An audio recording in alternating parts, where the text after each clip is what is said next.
So, Bismillahirrahmanirrahim. Today we are going to talk about postmodernism. अब मुझे पता है some people are having their deep interest in the philosophical underpinnings of this theory in international relations, and since we people are having people from different backgrounds belonging to literature, sociology, psychology even, so they might be having a better understanding what is meant by postmodernism with respect to their own fields of knowledge. But when we talk about postmodernism in international relations, this theory, this theory started to, this philosophy started to influence IR during mid 1980s. Before that, it was existing in different knowledges such as art हो गया, music, film, literature, architecture, etc. So postmodernism as a theory was existing earlier, and but it was influencing other branches of knowledge, but it started to influence international relations after mid 1980s onward. So ये वही time है when critical theory started to influence international relations, ये याद रखना है. So इसी वजह से you would be finding that some of the times postmodernism seems very close to critical theory in terms of its philosophical underpinnings. Or so much so that some of the people, they come up with the idea that postmodernism is critical theory and critical theory is in some way postmodernism. तो ये आपने देखना है, ये जो हम बात कर रहे थे कि कोई भी जो फिलॉसफी है, जो थ्योरेटिकल डेवलपमेंट है, वो मूड ऑफ दी एनवायरनमेंट को रिफ्लेक्ट करती है. तो ये दोनों somehow they were having some similarities, वो आगे पढ़ेंगे. लेकिन मैंने जैसे कि बताया कि this theory was influencing other branches of knowledge. It started to influence IR in mid 1980s. तो इसके अंदर there are different stands. बहुत सारे इसकी जो वेरिएशंस हैं, और जो ये जो वेरिएशंस हैं जो इंटरनेशनल रिलेशंस में ज़्यादा रिलेटेड हैं, उसके अंदर दो तीन बंदों के नाम बहुत इंपॉर्टेंट हैं. एक याक्स डेरिडा है, याक्स डेरिडा, जिसका काम है binary opposition, reconstruction of binary opposition पे. और एक और बंदा है पॉल मिशेल फूको, और दूसरा है यांग फ्रांस लियोटार्ड. ये फ्रेंच ओरिएंटेशंस के लोग हैं और फ्रेंच फिलोसफिकल अंडरस्टैंडिंग रखते हैं पॉलिटिकल साइंस और इंटरनेशनल रिलेशंस के बारे में. तो ये मैंने बताया कि इनके अंदर वेरिएशंस हैं, लेकिन डिफरेंस ऑफ ओपिनियन भी है इन वेरिएशंस के अंदर, but they are sharing their one commonality. वो कॉमनैलिटी क्या है जो बहुत अहम है? If we go through the philosophy of Derrida, Foucault और लियोटार्ड, तो उसके अंदर ये commonality we would be finding it overwhelmingly. वो क्या है कि ये जो पोस्ट मॉडर्निस्ट जो ओरिएंटेशन है, they reject any account of human life जिसके अंदर it is being claimed that an access to truth has been achieved. So what post modernist they believe, ये कॉमनैलिटी है कि ये जो पोस्ट मॉडर्निस्ट हैं, they reject any account of human life जिसके अंदर इट इज बीइंग क्लेम कि an direct access to truth has been achieved. मैं आपको मिसाल देके बताता हूँ. ये जो पोस्ट मॉडर्निस्ट हैं, ये हर उस अकाउंट को रिजेक्ट करते हैं, उसके ऊपर डिस्ट्रस्ट करते हैं, वो सस्पिशन में जाते हैं जिसके अंदर ये कहा जाता है कि they got a direct access to truth, reality तक वो पहुंच गए. फॉर इंस्टेंस लिबरल्स का बात करते हैं. Liberals, they came up with their three postulations, three assumptions थी उनकी, कि growth of reason, spread of democracy and respect for law. These are the solutions, and we have understood the whole world, how the world is going on, and the solution to the miseries of the world lies in these three assumptions. And if we are going to implement this is how we can convert the whole world into a peaceful world. तो postmodernist ने उनको with the single click of pen reject कर दिया, उसको distrust किया. और इसी तरह रियलिस्ट आ गए. रियलिस्ट आपको पता, उसकी भी 3-4 पोस्टुलेशंस थी. स्प्रेड फॉर वो जो वर्ल्ड इज एनार्किक है, और स्टेट इज यूनिटरी है, रैशनल है, सर्वाइवल ऑफ द फिटेस्ट है, नेशनल इंटरेस्ट प्रिवेल करता है, ये उसको भी करते हैं. कार्ल मार्क्स ने कहा दी है जो पूरी वर्ल्ड है ये इकोनॉमिकली डिटरमिन्ड है, इसकी जो working the haves and the have nots हैं, तो ये बेसिकली ये आईआर से रिलेटेड जो मैं आपको बात बता, इसके अलावा भी ग्रैंड नैरेटिव्स हैं जिसको बाद में हम डिस्कस करेंगे।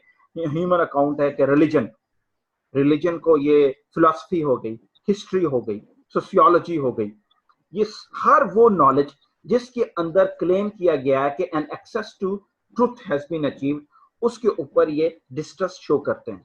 दे are distasted from all those grand narratives. ये उनकी बात कर रहे हैं। मेरी बात समझ आ रही है आपकी? तो पोस्ट मॉडर्निज्म जो है, they reject every account of human life in which a claim is being made that an access to truth has been achieved। तो मतलब क्या नजर आ रहा है? मतलब ये पता चला हमें कि जो पोस्ट मॉडर्निस्ट हैं, ये by every criteria they are going to reject every grand narrative, every meta narrative, every master narrative, जिसके ऊपर वो कहते हैं we got these things and if we are going to apply these things on the world, we can convert the whole world into a peaceful world। हम इसको peaceful कर सकते हैं, या we can maintain security in this world, या we can create equality in this world। ये हर चीज को रिजेक्ट कर रहे हैं उसको। और they basically talk about the modest narratives, they talk about the localized narrative instead of the universal, instead of the global narratives की बजाय ये localized narratives की बात करते हैं, modest narratives की बात करते हैं। वो पढ़ेंगे इंशाल्लाह आगे हम। लेकिन ये अभी तक जो हम बात कर पा रहे हैं कि ये डिस्कस करते हैं हर उस चीज के बारे में। अब पोस्ट मॉडर्निस्ट का जो जब कोई भी आईआर का जो स्टूडेंट है, जैसा कि मैंने आपको बताया कि post modernism started to influence first the other branches of knowledge, जैसे कि लिटरेचर हो गया, म्यूजिक हो गया, आर्ट हो गया। तो ये इसकी जो बेसिक जो एसेंस है, जो क्रक्स, जो सब्जेक्ट मैटर है, वो उन नॉलेज से इंस्पायर्ड है। और अभी तक इंटरनेशनल रिलेशंस के अंदर इन सब्जेक्ट मैटर्स को इन्वॉल्व नहीं किया गया। और जैसा कि क्रिटिकल थ्योरी ने first time ideology, norms, negotiations को लेकर आया, लेकिन समहाउ वो नजर आता था कि it is something related to the temperament of international relations. Negotiations की बात करते थे, डायलॉग की बात करते थे, इंटर सब्जेक्टिव नॉलेज की बात करते थे, mutual understanding, conflict and resolution की बात करते थे। तो ये जो पोस्ट मॉडर्निस्ट का जो सब्जेक्ट मैटर है, वो आर्ट से रिलेटेड है, ये लिटरेचर से रिलेटेड, म्यूजिक से रिलेटेड है। तो इसने आईआर को जब किया तो ये टोटली एक ऑब्सक्यूरिटी क्रिएट की, डिफिकल्टी क्रिएट की। और जो आईआर का बेंट ऑफ माइंड रखने वाला बंदा कहता है यार ये क्या बात कर रहे हैं। तो जो आईआर का स्टूडेंट है, if the IR student is going to go through the post modernist trend of international relations, तो उसको 3-4 डिफिकल्टीज फेस करना पड़ती हैं। पहली डिफिकल्टी वो ये करती है कि जो ऑब्सक्यूरिटी उसको फेस करना पड़ती है कि ये it is something that is talking about an age which came that, or which we received after the age of modernism के बाद। तो ये गलत सारी बात, ऐसा कुछ नहीं है। ये कोई ऐसी एज के बारे में बात नहीं करता कि जो that the thing that we received after the age of modern। आपको पता है modern age started with the rise of industrialization and it ended with the end of second world war। और मॉडर्निज्म उसके बाद ये जो मॉडर्निज्म का as खत्म हो गया। Today we are living in the contemporary age. तो इस एज को हम कंटेम्परेरी एज कहते हैं। तो ये ऐसे पहली ऑब्सक्यूरिटी लगती है, as the name is suggesting that something that we are going to talk about some of a situation और society which we got after the end of modernism. ऐसा नहीं है ये और it is going to connect a cultural change की बात करता है जो हमें मॉडर्निज्म के बाद में, ऐसा नहीं। तो इसका मतलब है कि ये पहले जैसा कि द नेम इज सजेस्टिंग, वो जो हम फर्स्ट अंडरस्टैंडिंग रखते हैं। सॉरी, कोई बात कहना चाह रहा? तो ये बेसिकली उसको रही है। दूसरी बात क्या है कि ये जो post with reference to the subject matter, post modernism seems very close to the post structuralism. ये जो इनका सब्जेक्ट मैटर है, जो आर्ट, कल्चर, लैंग्वेज से रिलेटेड है, ये बड़ा पोस्ट स्ट्रक्चरलिज्म और पोस्ट मॉडर्निज्म को most of the people they get confuse and they use these two terminologies interchangeably। वो इनको interchangeably use करते हैं। Some of the times when they usually talk about postmodernism, they talk about they usually refer to structuralism। When they talk about structuralism, they usually refer to the postmodern। अच्छा, ये जो postmodernism है, अब एक हमने structuralism पढ़ा है, और पोस्ट जो स्ट्रक्चरलिज्म है, ऐसा लगता है कि ऐसी चीज जो स्ट्रक्चरलिज्म के बाद है। नहीं, ये स्ट्रक्चरलिज्म की जो मूवमेंट है वो सोशियोलॉजी के अंदर आई और सोशल थ्योरी के अंदर आई और लिटरेचर में आई है। ये जो स्ट्रक्चरलिज्म, ये जो पोस्ट स्ट्रक्चरलिज्म रेफर कर रहा है, ये वो मूवमेंट है जो लिटरेचर के अंदर स्ट्रक्चरलिज्म आया। उस चीज को ये रेफर कर रहा है। तो ये टर्मिनोलॉजीज दोनों यूज लोग करते हैं और लोग कंफ्यूज हो जाते हैं when they compare the subject matter of these two different movements of knowledge, उसको जब वो देखते हैं। अब वो क्या, पोस्ट, पहले ये समझ लें पोस्ट मॉडर्निज्म क्या है और पोस्ट स्ट्रक्चरलिज्म क्या है। Post modernism is basically the study of the nature and consequences of modernity. It is basically the study of the nature, यानी कि ये understand करती है how modern, what is the nature of modernity, what is going on in the umbrella and under the shadow of the term modernity, or what kind of consequences the modernity is going to create in society. So basically ये आपको पता है critical theory में भी आपने पढ़ा, मैंने बताया था कि दोनों थ्योरीज ने सेम टाइम आईआर को इन्फ्लुएंस किया, रफली सेम एरिया था। तो जो क्रिटिकल थ्योरी का सब्जेक्ट मैटर था वो it was all about the critic over the modernity, it was all about the critic over the enlightenment project. और ये भी जो पोस्ट मॉडर्निज्म है ये भी एनालिसिस करता है the nature and the consequences of modernity and it develops a thorough critic over the enlightenment project. तो यहाँ पे हमें नजर आता है somehow the subject matter of postmodernism is very close to the subject matter of critical theory। इसी वजह से लोग इसको कहते हैं कि पोस्ट मॉडर्निज्म क्रिटिकल थ्योरी है, और इसके ऊपर ये क्वेश्चन भी आता है how post modernism is critical theory in nature और how it is different from it. तो ये एक और दूसरी बात। और जो पोस्ट स्ट्रक्चरलिज्म है वो क्या है, वो जो पोस्ट स्ट्रक्चरलिज्म है वो basically talks about, it is basically the study of the role function of language and this function of language और how language helps to create meanings in society. तो ये जो अब यहाँ पे मैंने आपको बताया ये दो डिफरेंट फर्क हैं, the difference between the post modernism and post structuralism. Post structuralism is all about the analysis of the role function and dysfunction of language. Function of language और dysfunction of language means how bad language creates meaning in our society, जिसको आप rustic language के अंदर lingua फ्रैंका ये दूसरी चीजों को connect करते हैं आप। तो ये टर्मिनोलॉजीज डिफरेंट हैं, लेकिन जब हम ड्रेडर को पढ़ेंगे तो हमें नजर आएगा कि ये तो स्ट्रक्चरल पोस्ट स्ट्रक्चरलिज्म की बात कर रहा है। तो इसी वजह से क्यों लोग इसको इंटरचेंजेबली यूज करते हैं पोस्ट मॉडर्निज्म को पोस्ट स्ट्रक्चरलिज्म को, क्योंकि an important variation of post modernism जो है बीइंग डोमिनेटेड बाय डेरिडा, वो सब्जेक्ट मैटर ऑफ लैंग्वेज की बात करते हैं। तो हमें पता चल रहा है, इसलिए दोनों के अंदर सिमिलैरिटी है। एक और बात यह है कि जो पोस्ट मॉडर्निज्म है वो लोग कहते हैं कि post modernism is not a theory of internationalism as such, और लोग अगर कहते हैं if you are trying to enforce this theory in international relations तो इन दोनों के दरमियान देयर इज नो कंपैटिबिलिटी, कोई कंपैटिबिलिटी नहीं है इन दोनों के दरमियान, क्योंकि post modernism with the single click of pen वो हर चीज को डिस्कस कर रहा है, हर चीज को निगेट कर रहा है, सो मच सो कि it is going to reject every centralising idea of international relations.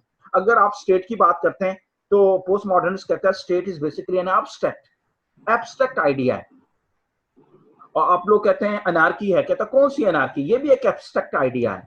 Post modernism का एक नॉवल था सैमुअल बेकेट का, प्ले था मेरा ख्याल है, मैंने कोई 15 साल पहले पढ़ा, वेटिंग फॉर गॉडो, और उसके अंदर एब्स्ट्रैक्शन कॉन्सेप्ट ऑफ लाइफ को वो डिस्कस करते थे। ये जो पोस्ट मॉडर्निस्ट है वो ये कहते हैं ये जो आपने कंस्ट्रक्शन की हुई है स्टेट की, नेशनल इंटरेस्ट की, एनार्की की या फ्रीडम की, वैल्यूज की, ये बेसिकली एब्स्ट्रैक्ट आइडियाज हैं। और वो आगे पढ़ेंगे, और these are the basically these abstract idea are the embodiment of power knowledge relationship, वो आगे हम जाके पढ़ेंगे। तो what post modernism is doing with international relations, post modernism is going to negate every centerline idea of international relation theory। Liberalism को reject करती है, realism को रिजेक्ट करती है, साइंटिफिक मार्क्सिज्म को रिजेक्ट करती है, so much so even it is going to reject critical theory. तो लोग कहते हैं भाई ये सारा कुछ आईआर का रिजेक्ट करिए, तो ये पोस्ट मॉडर्निज्म आईआर की थ्योरी है भी नहीं है कि, और अगर है तो आप जबरदस्ती लगाने की कोशिश करें ना करें, इन दोनों का सब्जेक्ट मैटर टोटल डिफरेंट है। तो यहाँ तक अगर कोई बंदा कोई बात करना चाह रहा है, कोई बात समझ आई, मैंने दो चीजों को बेसिकली एस्टेब्लिश करने की कोशिश की है कि by temperament, by nature, post modernism doesn't seem to have any kind of deep connection with international relations, क्योंकि ये हर चीज को निगेट कर रहा है, हर थ्योरी को निगेट कर रहा है, centralising idea of international relations को रिजेक्ट कर रहा है, रोल ऑफ स्टेट को निगेट कर रहा है, even the existing of state को कह रहा है ये एब्स्ट्रैक्ट आइडिया है, ये state exist in your imagination, it is not something concrete which is existing. कहता है आपके सामने किताब पढ़ी, it is a reality, where lies state, कहाँ है? तो रियलिस्ट तो कहते हैं भाई state got population, state got territory, state got government, state got recognition, that's why state is existing. वो ये कहते हैं नहीं, ये सारी इमेजिनेशन में, सारी बकवास है, ऐसे कुछ नहीं है। तो ये दो चीजें, और हमने बताया कि पोस्ट मॉडर्निज्म और पोस्ट स्ट्रक्चरलिज्म के अंदर दोनों में डिफरेंस है, विद लोग इनको इंटरचेंजेबली यूज करते हैं, तो ये भी आईआर के अंदर अंडरस्टैंडिंग में प्रॉब्लम क्रिएट करता है। और फिर हमने इसको देखा कि क्रिटिकल थियरी के साथ भी ये मिलता जुलता है, इसलिए इसके अंदर प्रॉब्लम है। कोई बात करना चाह रहे हैं, कोई चीज ऐड करना चाह रहे हैं, कोई सवाल पूछना चाह रहे हैं, तो please let me no.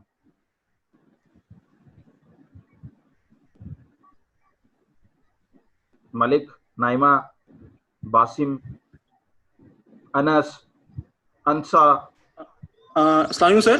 Sir मैं सर ये पोस्ट मॉडर्निस्ट, फिर मैंने जब पढ़ा है ये रिलीजन को भी क्रिटिक करते हैं, कहते हैं कि जैसे रिलीजन के अंदर एब्सोल्यूट ट्रूथ है वो भी कोई एग्जिस्ट नहीं करता, एवरीथिंग इज सब्जेक्टिव। उनके मुताबिक वो मैंने कहा कि ये जितना भी ग्रैंड नैरेटिव, रिलीजन क्या कहता है? गॉड है, worship God, you will get salvation, you will be emancipation, यही बात करता है ना। तो बेसिकली आपकी जो अटर्नल इमांसिपेशन, वो रिलीजन उसका अटर्नल इमांसिपेशन की बात करता है ना, कहता है दुनिया में अगर सफरिंग है तो ये suffering at the cost of क्या आपको मिलेगी? इंटरनल इमांसिपेशन मिल जाएगी। तो वो भी एक ग्रैंड नैरेटिव है, फिलॉसफी भी एक ग्रैंड नैरेटिव है, और अदर हिस्ट्री भी एक ग्रैंड नैरेटिव है। सबको कहते हैं ये, इसी वजह से कि ये हर चीज को रिजेक्ट करते हैं, तो ये they are going to create a relativity, ऐसी रिलेटिविटी क्रिएट करना चाह रहे हैं जिसके अंदर कोई इंपीरिकल नहीं है, और अगर इंपीरिकली है तो इतना एक इंपीरिकल नॉलेज ये क्रिएट करेंगे कि जिसका कोई सर पैर नजर नहीं आएगा और उसकी कोई वैलिडिटी नहीं होगी, कोई एसेंस नहीं होगी नॉलेज की। इसके साथ हर चीज को वो आगे पढ़ेंगे इंशाल्लाह। असल में पता क्या, ये जो पोस्ट मॉडर्निस्ट बेंट जो है ये something very close to atheism. इसके जो मेन जो प्रोपोनेंट हैं फूको जो था और जो डेरिडा हैं, ये दोनों एथिस्ट थे, ये नॉन बिलीवर्स थे। लोग इसको लोग ये कहते हैं कि ये प्रैग्मेटिस्ट थे बेसिकली, कुछ इस तरह की वो टर्मिनोलॉजी यूज करते हैं। तो ये नॉन बिलीवर्स हैं, इसी वजह से दे क्वेश्चन एवरीथिंग जो इनके सामने आती है, और उसको ये कहते हैं ये it is basically an instrument of subjugation. ये इंस्ट्रूमेंट ऑफ सब्जुगेशन है, ये पावरफुल का इंस्ट्रूमेंट है और पावरफुल इसको यूज करता है, और जो दूसरे लोगों को जो डिफरेंट हैं, जो आउटसाइडर हैं, जो वो जो उनको ये सब्जुगेट करने की कोशिश करते हैं। तो यहाँ तक ये अच्छा। इसके बाद जैसे मैंने आपको लास्ट क्लास में बताया था कि क्रिटिकल जो थ्योरी है it was partially being influenced by new left movement, और new left movement was having this taste towards the labour movements, class struggle. वो कहते थे कि काउंटर हेजेमोनिक फोर्सेस की तरफ हमें जाना चाहिए। तो ये जो लेकिन ये जो पोस्ट मॉडर्निज्म था ये 1960s में was influenced by, partially being influenced by political radicalism. अब ये पॉलिटिकल रेडिकलिज्म क्या था?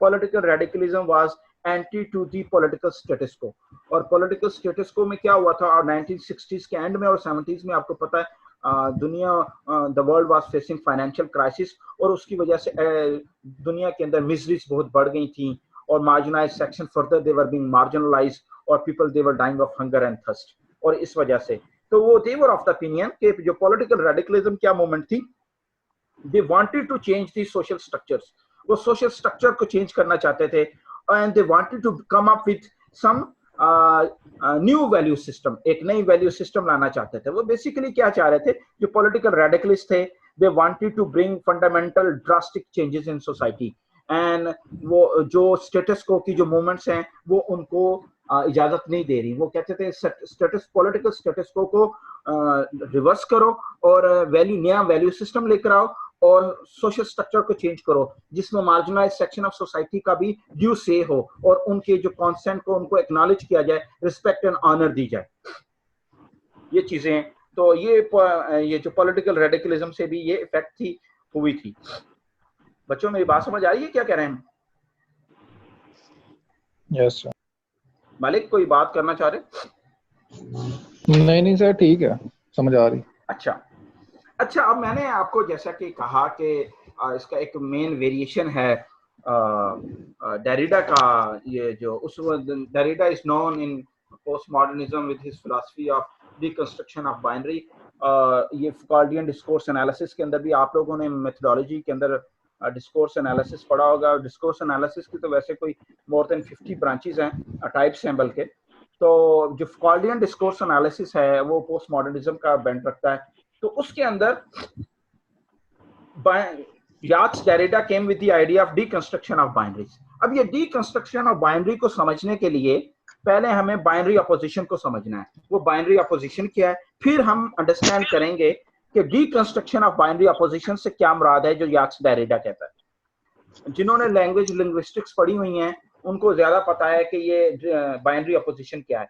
बाइनरी अपोजिशन का concept was first time given by Ferdinand de Saussure, ये फ्रेंच था। और फर्डिनेंड डी सासर ने अपनी स्ट्रक्चरलिस्ट थ्योरी दी थी जिसके ऊपर वो उसका ये मानना था। फर्डिनेंड डी सासर कहता था कि ये जो लैंग्वेज है, language binary opposition, language is based on binary opposition, और binary opposition is the means by which units of language have value और मीनिंग। मेरी बात समझ आ रही है? Let me say it again. In order to understand the deconstruction of binary opposition, first of all we have to have a better idea of the binary opposition. मैंने आपको जैसे कि कहा था कि ये जो पोस्ट मॉडर्निज्म है ये इंटरचेंजेबली लोग यूज करते हैं पोस्ट स्ट्रक्चरलिज्म के लिए। और जो स्ट्रक्चरलिज्म की पूरी पूरी वो स्ट्रक्चरलिज्म नहीं है जो आईआर में हमने पढ़ा है, साइंटिफिक मार्क्सिज्म या न्यू मार्क्सिज्म के नाम पे, बल्कि ये लिटरेचर की मूवमेंट है, सोशल थ्योरी की स्ट्रक्चरलिस्ट मूवमेंट है। ये उसका बात कर रहे हैं। वो ये कह रहे हैं binary opposition is the mean by which unit of language have value और meaning. So each unit is defined in reciprocal determination with the other term. अब मैं आपको मिसाल देके बताता हूं। वो ये कहता है कि मैन एंड वीमेन, ये बाइनरी अपोजिशन है। वीक एंड पावरफुल, ये रेसिप्रोकल डिटर्मिनेशन है, man and women, light and darkness. ये पूरी की पूरी जो लैंग्वेज है वो फर्डिनेंड डी सासर कहता है जो the construction, the structure of language is based on binary opposition until unless a sentence is not having a connection with the binary opposition, that sentence will not be making any sense to us and meaning will not be generated. तो वो Ferdinand de सासर क्या कहता है, binary opposition is the means by which unit of language have value and meaning and each unit of language is defined in reciprocal determination with the other term. अब वो ये क्या कहता है, कहता है ये हमें लगता तो ऐसा है कि मैन एंड वीमेन की जो बाइनरी अपोजिशन है ये it is going to give meaning to the language, ये मीनिंग क्रिएट करता है। कहता है ये अपेरेंटली हमें नजर आता है कि इट इज कंट्राडिक्टरी, ये रिलेशनशिप को डिटरमिन करता है, लेकिन ये स्ट्रक्चरली कंप्लीमेंट्री है, ये स्ट्रक्चरली एक दूसरे को कंप्लीमेंट करते हैं। If any of the unit in binary opposition is missing, it will not be giving the wholesome understanding, वो पूरी अंडरस्टैंडिंग हमें नहीं दे पाएगा। तो वो बेसिकली वो ये कहते हैं ये कंट्राडिक्टरी रिलेशन को रिफ्लेक्ट करता है, लेकिन ये स्ट्रक्चरली कंप्लीमेंट्री है और ये एक दूसरे को स्ट्रक्चरली कंप्लीमेंट करते हैं और बिल्ड करते हैं the whole series of meaning. और अगर एक यूनिट ऑफ बाइनरी मिसिंग है तो होल यूनिट ऑफ मीनिंग यानी कि अंडरस्टैंडिंग कन्वे नहीं कर पाएंगे। तो वो बेसिकली क्या कहता है, बाइनरी अपोजिशन जो है ये अंडरस्टैंड। तो अब जरा, और ये किस चीज के ऊपर बेस करती है कि human beings they have the tendency to think in opposite term. वो जब किसी चीज के बारे में if they are willing to have an idea of light, so at the back of the mind they have the full-fledged understanding of the darkness. Only then they would be having the understanding of light, कि what is meant by light, क्योंकि उनके at the mind में understanding, तो human beings they have a tendency of thinking in opposite term। ये opposite term में कहते हैं ये state करती है all elements of human culture जो understand कर सकते हैं in relation to each other, and this is how the whole social system work करता है, हमारा पूरे का पूरा सोशल सिस्टम काम करता है। बच्चों ये मेरी बात, ये जो फर्डिनेंड डी सासर ने कहा, ये समझ आई आपको कि जो लैंग्वेज है, language is based on what you call it binary opposition. और बाइनरी अपोजिशन जो है ये कंप्लीट मीनिंग कन्वे करती है। If any unit of this binary opposition is missing, meaning will not be understood, और ये स्ट्रक्चरली कंप्लीमेंट करते हैं। अब फर्डिनेंड डी सासर क्या कहता है? फर्डिनेंड डी सासर जो याक्स डेरिडा क्या कहता है? याक्स डेरिडा कहता है बाइनरी अपोजिशन, पहले मैं अगर कोई बंदा मैं इससे पूछ पाऊं कि क्या अंडरस्टैंडिंग आपकी बिल्ड हुई है, फिर मैं उसके ऊपर याक्स डेरिडा की चीज लेकर आऊंगा। कोई बंदा मुझे बता पाए हमने क्या चीज मैंने कन्वे करने की कोशिश की है, मैं सही तरह कन्वे कर पाया भी हूं कि नहीं, कि क्या कहना चाह रहा था और आपने क्या अंडरस्टूड किया? कोई फीडबैक? सर हाँ जी जी जी सर, ये बेसिकली जो फर्डिनेंड डी सासर ने कहा है कि लैंग्वेज जो है ना वो बेस कर रही होती है बाइनरी अपोजिशन पे, और जो बाइनरी अपोजिशन के यूनिट्स है ना वो एक दूसरे के साथ रेसिप्रोकल होते हैं, जैसे मैन वुमेन लाइट डॉग, किसी तरह का स्ट्रक्चर, इसमें से एक जो मीनिंग दे रहा होता है दूसरा उसके बिल्कुल अपोजिट मीनिंग दे रहा होता है, और ये बेस कर रहा होता है ह्यूमन बीइंग की थिंकिंग के ऊपर, क्योंकि ह्यूमन बीइंग के अंदर टेंडेंसी है अपोजिट टर्म के जरिए सोचने की, थिंकिंग की। अच्छा, और this is how language construct होती है और मीनिंग कन्वे होते हैं। जी बिल्कुल, ठीक है, बिल्कुल। और अगर एक unit of binary opposition is missing, meanings will not be conveyed. जी बिल्कुल सर। अगर हाँ हाँ ठीक है। फातिमा नईम कुछ कहना चाह रही थी या कुछ और? जी सर, आप कुछ कहना चाह रहे हो या फातिमा नदीम कुछ कहना चाह रही हैं? नहीं सर, मैं बस एक ये चीज सोच रही थी कि हमने रिसर्च मेथड्स में भी एक ऐसा रिसर्च मेथड पढ़ा था जिसमें हम अंडरस्टैंड करते हैं कि कोई चीज उसको सर्टेन लैंग्वेज या सर्टेन वर्ड से एट्रीब्यूट क्यों किया जाता है, लेकिन मुझे वो रिसर्च मेथड, वो टर्म ज़हन में नहीं आ रही थी। डिस्कोर्स एनालिसिस जी जी, डिस्कोर्स एनालिसिस पढ़ा होगा आपने। ये वो आज हम वही पढ़ रहे हैं बच्चे, डिस्कोर्स एनालिसिस ही पढ़ रहे हैं। अच्छा नाइमा, आप कुछ कहना चाह रहे हो?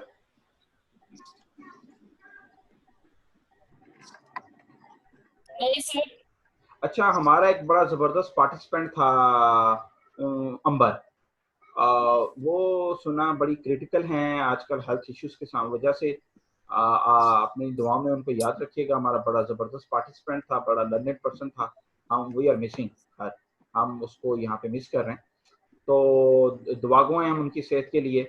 और मेरा ख्याल है वो कोई 1-2 सेमेस्टर की ब्रेक पे हैं, तो हम उनके लिए दुआ गो हैं कि जल्दी जल्दी वो सेहतयाब हों और वापस हमें आकर ज्वाइन करें। आमीन सर, आमीन। ओके, अच्छा, binary opposition is basically a pair of relative terms or concepts that are opposite in meaning. It is a pair of relative terms or concepts that are opposite in meaning, and this is how the meanings within the language they are constructed. जैसा कि on and off है, up and down है, left and right है, men and women है, light and darkness है। अब याक्स Derrida क्या कहता है? याक्स डेरिडा क्या कहता है? याक्स डेरिडा कहता है until unless we are not going to deconstruct this binary opposition, we will not be getting the actual meaning, hidden meaning. So Jacques Derrida came up with the idea of critical method of discourse analysis. आपका deconstruction क्या होगा? Deconstruction क्या है? वो कहता है it is basically a critical method of reading a text to expose the ways in which meanings are constructed. Deconstruction is basically the critical method of reading a context to expose the ways in which meanings they are constructed. वो ये कहता है, याक्स Derrida कहता है कि जितना भी knowledge we are having in front of us, whatever the knowledge, whatever the language is existing in front of us, the whole structure of language is based on binary opposition, and binary opposition के अंदर the first time in each of the binary opposition constitute the privileged entity, men and women. जितना भी knowledge we are having in front of us, whatever the structure of language is existing in front of us, इसके अंदर जो binary opposition is being used, इसकी जो first terminology है is always considered a privileged entity, and the later जो terminology है, जो binary opposition का जो second half है, it is always considered an inferior entity. Privileged entity नहीं है, inferior entity होती है। कहते हैं ये जो such binary oppositions हैं, they are used to create rigid boundaries between what is acceptable and what is not acceptable. इसलिए जो first terminology है, it is always being considered a privileged entity. Men is privileged over women. Light is privileged over darkness. On is and off. Right and left. ये क्या है? The first terminology. और ये intentionally language is being constructed in this way. वो आगे हम पढ़ेंगे. It is all because of the power knowledge. जो पावरफुल थे, they wanted to have their own terminology at the privilege status, and the later which is not being acceptable, which is not being accepted by them, or which is not being desirable by them, उसको उन्होंने inferior stage के ऊपर रखा. तो अब वो मिसाल देके आपको बताता है, जरा गौर से सुनिएगा. याक्स डेरिडा ये कहता है कि ये जो बाइनरी ऑपोजिशन है, it is basically nature culture dichotomy की वजह से कंस्ट्रक्ट हुई है. लोगों ने नेचर कल्चर डाइकोटमी, आपको पता है वेस्ट का ये आइडिया है कि जो नेचर है ये डाइकोटमस, नेचर एंड कल्चर ये डाइकोटमस है. नेचर अगर वाइल्ड है, नेचर इज एग्जिस्टिंग, तो वो सिविलाइजेशन की ग्रोथ की आगे हिंड्रेंस है. और अगर civilization is making progress, then it is only possible कि if a civilization is willing to make progress, then that civilization is forced to tame the nature. So nature and culture, they cannot coexist mutually. ये दोनों mutually coexist नहीं कर सकते. ये डाइकोटमस relationship रखते हैं.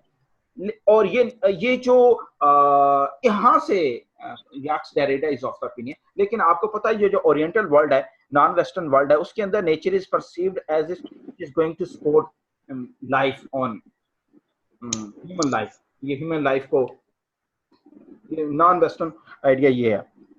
और इसके अंदर वी बिलीव के ये जो नॉन वेस्टर्न है उसके अंदर nature and civilization they mutually coexist. ये म्यूचुअली कोएग्जिस्ट कर सकते हैं, दे म्यूचुअली ग्रो. लेकिन जो वेस्टर्न कॉन्सेप्ट ऑफ नेचर और जो सिविलाइजेशन का है, कल्चर का है, ये डाइकोटमस है. तो वो बाइनरी अपोजिट याक्स डेरिडा कहता है ये जो कंस्ट्रक्शन ऑफ लैंग्वेज है, इसके अंदर सिविलाइजेशन की जो प्रिविलेज एंटिटी है, जो एक्सेप्टेबल एंटिटी है, उसको फर्स्ट टर्म में रखा गया. और जिस चीज को नहीं मानते गए, जिस चीज को एक्सेप्ट, जो चीज उनको एक्सेप्टेबल नहीं थी, उनको उन्होंने इंफीरियर पे रखा. अब वो मिसाल देके आपको बताता है. कहता है फिलॉसफी क्या है? कहता है फिलॉसफी मेटाफिजिक्स है. Metaphysics is going to create the metaphysics. ये जो फिलॉसफी है ये मेटाफिजिक्स है. यानी कि मेटाफिजिक्स क्या है? Is not having direct connection with the existing realities. ये इम्परसेप्टिबल है, something existing beyond the physical realms. ये फिजिकल रेलम्स के कंक्रीट रेलम से अलग एग्जिस्ट करता है, एब्स्ट्रैक्ट है. ये जो वो ये कहता है, Derrida is of the opinion कि ये जो मेटाफिजिक्स है, फिलॉसफी जितनी भी है ये मेटाफिजिक्स है. और metaphysics is based on a belief system. और जितना मेटाफिजिक्स है ये सारे का सारा फिक्शन है. And this fiction is basically being created on the hierarchy of meaning. और मीनिंग इसके अंदर intentionally they are being constructed. और जितनी ये जो फिलॉसफी है ये मेटाफिजिक्स है. मेटाफिजिक्स एक फिक्शन है. फिक्शन एक हायरार्की ऑफ मीनिंग क्रिएट करती है. और हायरार्की ऑफ मीनिंग के अंदर क्या है? जो फर्स्ट टर्मिनोलॉजी है is always being considered as privilege and the other जो टर्मिनोलॉजी है वो इंफीरियर है. जैसा कि मेटाफिजिक्स फिलॉसफी वो बात करती है. फॉर जब फिलॉसफी ऑफ रिलीजन की बात करते हैं तो फिलॉसफी ऑफ रिलीजन के अंदर सुप्रीम एंटिटी क्या है? गॉड है. वो प्रिविलेज्ड एंटिटी है. और इंफीरियर एंटिटी क्या है? वो ह्यूमंस हैं, सब्जेक्ट्स हैं. और ये जो आपका याक्स डेरिडा है उसका ये मानना है, वो ये कहता है कि जितनी भी फिलॉसफी है वो मेटाफिजिक्स है. सारी की सारी फिलॉसफी मेटाफिजिक्स है. और जो मेटाफिजिक्स है वो फिक्शन है. और जो फिक्शन है वो एक लैंग्वेज के थ्रू, ऐसी लैंग्वेज के थ्रू क्रिएट की गई है जो is having a whole hierarchy of meaning. और in this whole hierarchy of meaning के अंदर first term is always consider a privileged over the latter term. और इस वजह से ये और जो फर्स्ट टर्म है उसको याक्स डेरिडा ने डिक्लेयर किया ट्रांसेंडेंटल सिग्निफायर. ये क्या है? ट्रांसेंडेंटल सिग्निफायर है, जो ये एक डेफिनेटिव वर्ड है which is going to give meanings to all other things. अब मुझे नहीं पता क्या समझ आई है आपको, कुछ समझा पाया हूं कि नहीं पाया, बताइए मुझे। कौन कौन बताएगा? सर बिल्कुल समझ आइए। आइए नईमा, आइए, हमजा आइए। जी सर। अच्छा, सर ये बस लास्ट वाली टर्म आप रिपीट कर दें, आपने कौन सी बोली है? ये क्या बोला आपने? Transcendental signifier. ट्रांसेंडेंटल जैसे ट्रांसेंड से होता है ना, ऊपर से नीचे कोई चीज ट्रांसेंड कर रही है तो हायर साइड से लो साइड, ट्रांसेंडेंटल सिग्निफायर। ये जो फर्स्ट टर्मिनोलॉजी है वो ट्रांसेंडेंटल सिग्निफायर है, and that thing is going to create a whole hierarchy of meaning. वो पूरी की पूरी हायरार्की ऑफ मीनिंग क्रिएट कर रही है। मेरी बात समझ आ रही है? और वो ये जो ट्रांसेंडेंटल सिग्निफायर किस चीज को वो रेफर कर रहा है? First terminology in the binary opposition. आपके सोसाइटी के अंदर मेन एंड वीमेन की बाइनरी अपोजिशन में ट्रांसेंडेंटल सिग्निफायर कौन है? मैं, हाँ, मेल आदमी। गॉड और क्रिएटर एंड द क्रिएटेड के दरमियान में ट्रांसेंडेंटल कौन है? गॉड। लाइट एंड डार्कनेस में ट्रांसेंडेंटल सिग्निफायर लाइट। गुड हो गया, गुड हो गया, जबरदस्त। तो वो ये कहता है भाई इसको समझो, इसको डीकंस्ट्रक्ट करो, deconstruct the whole sentence, and then you would be finding what are the actual meanings in that sentence. आप लोग तो इन लोगों ने पावरफुल पावर नॉलेज रिलेशनशिप ने आपको तो माफ कर दिया, आप समझ ही नहीं पा रहे। You are going to take it everything as it is, जो वो कह रहे हैं you are going to accept it. और इन्होंने ये आगे हम पढ़ेंगे। तो वो बाइनरी अपोजिशन के उसने कहा था इसको डीकंस्ट्रक्ट करें। ये बाइनरी, इसमें ना लिटरेचर के अंदर एक सिमियोटिक एनालिसिस है जो बाइनरी अपोजिशन के बारे में बात करता था। 15-16 साल पहले पढ़ा था, वो चीजें अब याद नहीं है मुझे। तो ये अच्छा, खैर जी कौन क्या बात करना चाह रहे हैं? सर मुझे कंफ्यूजन थी ये मेटाफिजिक्स वाली बात पे। जितनी भी फिलॉसफी है ना, अच्छा मेटाफिजिक्स क्या होती है? फिजिक्स का मतलब something existing, meta means above than existing things. पहले मेटाफिजिक्स को पहले समझ लो। फिजिक्स क्या है? समथिंग कंक्रीट, एग्जिस्टिंग, टचेबल, ठीक है। Meta means above than this, इसके ऊपर क्या? वो इम्परसेप्टिबल है। तो वो कहता है चाहे वो रिलीजन की फिलॉसफी है, चाहे इंटरनेशनल रिलेशन की फिलॉसफी है, चाहे वो हिस्ट्री की फिलॉसफी है, ये जितनी भी फिलॉसफीज हैं ये सारी की सारी मेटाफिजिक्स हैं। और जितनी मेटाफिजिक्स हैं ये सारी की सारी फिक्शन के ऊपर बेस्ड है, और इस फिक्शन को कंस्ट्रक्ट किया गया है through the careful usage of language. और लैंग्वेज इस तरीके से कंस्ट्रक्ट की गई है that is based on binary opposition. और ये जो बाइनरी अपोजिशन है इसकी जो फर्स्ट टाइम है, that term is having privilege over the second. Why you are not going to construct a knowledge in which women and men is being discussed, darkness and light is being discussed, down and up is being discussed? Why you are not going to give the second thing, the second terminology? You are going to accept the second terminology as the privileged. आप हमेशा men and women की बात करते हैं, women and men की बात नहीं करते। आप क्यों नहीं करते भाई? क्योंकि ये जो नॉलेज आपको दिया गया है, लैंग्वेज जो कंस्ट्रक्ट की गई है, वो फिक्शन के पूरी एक हायरार्की ऑफ मीनिंग कंस्ट्रक्ट की गई है, और उसकी पहली terminology is going to give the definite, ये एक ऐसा definitive word है which is going to give meanings to all other meanings। यानी कि अगर वीमेन को समझना है तो पहले ट्रांसेंडेंटल सिग्निफायर को देखो भाई, वो क्या है, वो जो कहेगा। इसीलिए फेमिनिस्ट पता क्या कहते हैं? कहते हैं state is what? It is the male chauvinism. State is what? It is writ of man at large. We are nowhere. Feminist तो ये बात करते हैं, वी आर नोवेयर। ये state is all about the embodiment of male chauvinism. ये writ at large है, man writ at large है।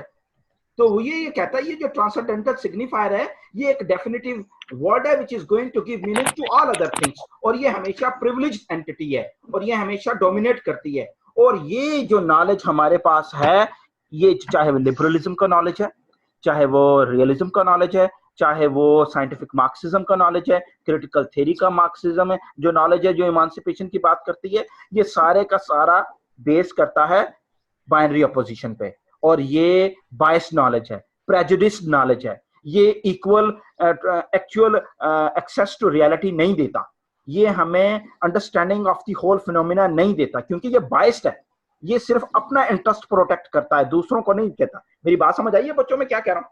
जी sir. जी सर। गुड हो गया, गुड हो गया। सर, चलो सर लेकिन सर बताइए। जब हम कहते हैं मैन एंड वुमेन तो चले वो ठीक है, लेकिन जब हम कहते हैं वुमेन एंड चिल्ड्रन तो इसमें क्या ये कहना ठीक होगा कि औरतों को वो दिया जा रहा है प्रिविलेज और बच्चों को नहीं दिया जा रहा? अच्छा देखें, ये मदर एंड चिल्ड्रन की बाइनरी अपोजिशन एग्जिस्ट करती है वैसे? जबरदस्ती बनाना चाह रहे तो बना लें। ये नहीं करती सर मदर एंड चिल्ड्रन की नहीं कह रही हूँ मैं, वुमेन एंड चिल्ड्रन की कह रही हूँ। जैसे वॉर के अंदर आप बात करते हैं ना, या जैसे आपने टाइटैनिक अगर देखी हो, उसमें वो बार बार वो नारे लगा रहे होते हैं कि women and children first, women and children first.